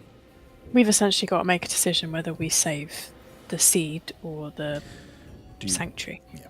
Do you save the mill and their ability to produce food and recover after this, or do you go for the people that need saving right now in the sanctuary because life today is better than like you'll be able to recover tomorrow? There is no right. They might choice, just no have to choice. move on from this area. And if it's overrun like this, it doesn't look like they can look after this place anyway. That's above the table, not Willow. She's not saying that. That's Kin saying What did that. you fucking say to me? Yeah. Essentially, there's a sanctuary. Yeah, the sanctuary. They have been told by one of the townsfolk it has people locked up in there. They've locked the doors, but you can see they're spreading out to the bigger buildings now. The houses are being ransacked. Now they're going for the big stuff. And the sanctuary's brotherhood, right? The sanctuary will be a temple towards one of the gods, yeah. Yeah. The Brotherhood operate in Onora, of course. Yeah. Because of the way it was all gone. Like, Brute Springs wouldn't have been ruined by the Talons necessarily, but it doesn't mean it wouldn't have had the same presence that Allhearth had, where you would have had sanctuaries and temples to all the gods and the druids being placed. So this would be like a Brotherhood reaching out, building a place and kind of trying to restart faith of any kind. All gods, one light and all that. All gods one light. Okay, so We- Willow is going to advocate to do the sanctuary then. Do we know how many people are in there? Not for sure. His information could be up to 20 civilians plus likely the cleric, this guy called Leo. I agree with Willow. You can't put a price on life. Yeah, But she it's might right. definitely have We the- we can always go to the mill and help after we've got the civilians free. It's a horrible choice either way, but if the mill's going to be set on fire, we might be too late if we do the other first. If we go up to the mill first and save that, we might have, they're already inside the sanctuary, they're already holed up. We might have a chance to be able to do both if we do the mill first. It's weighing up short term to long term. It's a horrible choice. I want to point around and point out there's much more than 20 people in here that all need feeding. Yeah, there's probably somewhere between 60 to 100 people that are in here. But in it was some form. it was seed, not harvested grain. That's That's no food. feeding in the summer. But they can move. They can move from this location, even if we have to take them back to Allhearth or something. If they're not going to have the seed to plant. Move where? There's reports of the Talons and the cult all over the place. Well, it looks like they may already be here. The cult, the amount Exactly. of kobolds, they're not going to just leave with. They'll leave them with nothing anyway. Probably take the seed. Well, they'd die on the road for sure if they try and find somewhere else to live. This is their home. They could potentially die. Whereas if we don't go to the sanctuary and save the people that are alive, they definitely will. Those that are in there. Not necessarily, not if we manage to get there in time. We need to make a decision. Do we go and go Let- to let's- the? Do we go to the mill first? Do a recce and see how many enemies there are, and if half of us can take them on, we leave half at the mill and send the other half, or we quickly dispatch all the enemies at the mill and then move. If there's too many people, enemies at the mill, then why don't we just go straight to the temple?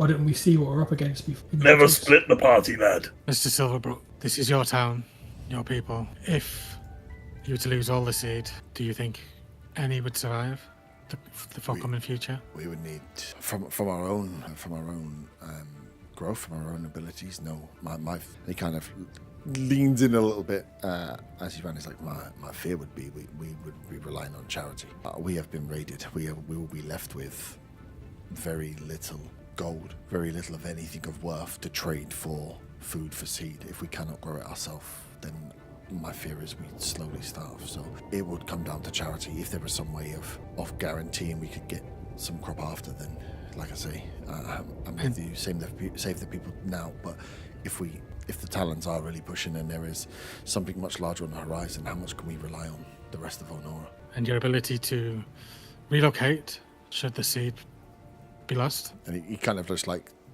almost opens up his shoulder to everyone as you look, and just around you there are just people cut, bleeding, crying, and he's just like, there's only so much I can do. Understand. I think saving the seed is better long term, and it'd still have a chance of saving some at least from the sanctuary after. We need to move. Put it to a vote. I vote the mill. I It's a vote horrible sanctuary. choice, but that's my vote. The sanctuary. Do you want? No. No, my character doesn't make jokes. Stop it. I don't get to say this often, but little man, what's your choice? He does that whenever he looks down. 2-1. 3 votes. 3 votes left. I can see you making your mind up. I'm for the mill. I think we go to the mill first. 3 for the mill. You with the hat. I hope you have the opportunity to do the funniest thing. It literally paralyzes. You go with what you want. If you need to re-go through the vote again, yeah, don't be forced because of the mass. It's for you guys to decide. It's a good fun character. I think we should go for the mill and see what lays there. If there's too many that we can't do it swiftly, then we should go to the temple. Nice.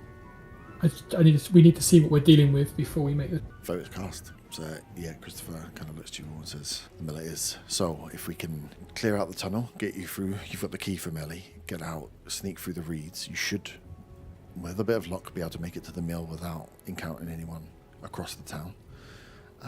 And do what you can. If you can, and you know you've seen the mill, so you'll be able to see from where it is as well. The mill and the keep are kind of equidistant on the map. The mill is like the shorter distance to go. The temple is the longer journey. So he has a better chance, if you can get to the mill and secure it, of getting some people there, because they could skirt around the coast to get there as well. But you are going to have to come out through the port, which will take you onto the beach right by the port area, and then sneak your way through. So he's like, yeah, if you can get out through the tunnel, sneak your way through, get to the mill, secure it, I will try and get my guys there to follow up behind. But I need to find some brave souls. So if you can get it sorted, if there's some way of you sending back some kind of signal that it's clear and we can get guys there, I can guard it for the rest of the evening. But I can't clear it without if you're going to go in first. As he Right, let's be on our way. yeah, Ellie takes you through into the base of that tower, which just runs. It's a tower that's that tall. It has foundations that run down, and as you run down the spiral staircase into like this much larger basement that sits below, probably twice the size of the width of the tower itself. She takes you to where there is a sewer grate.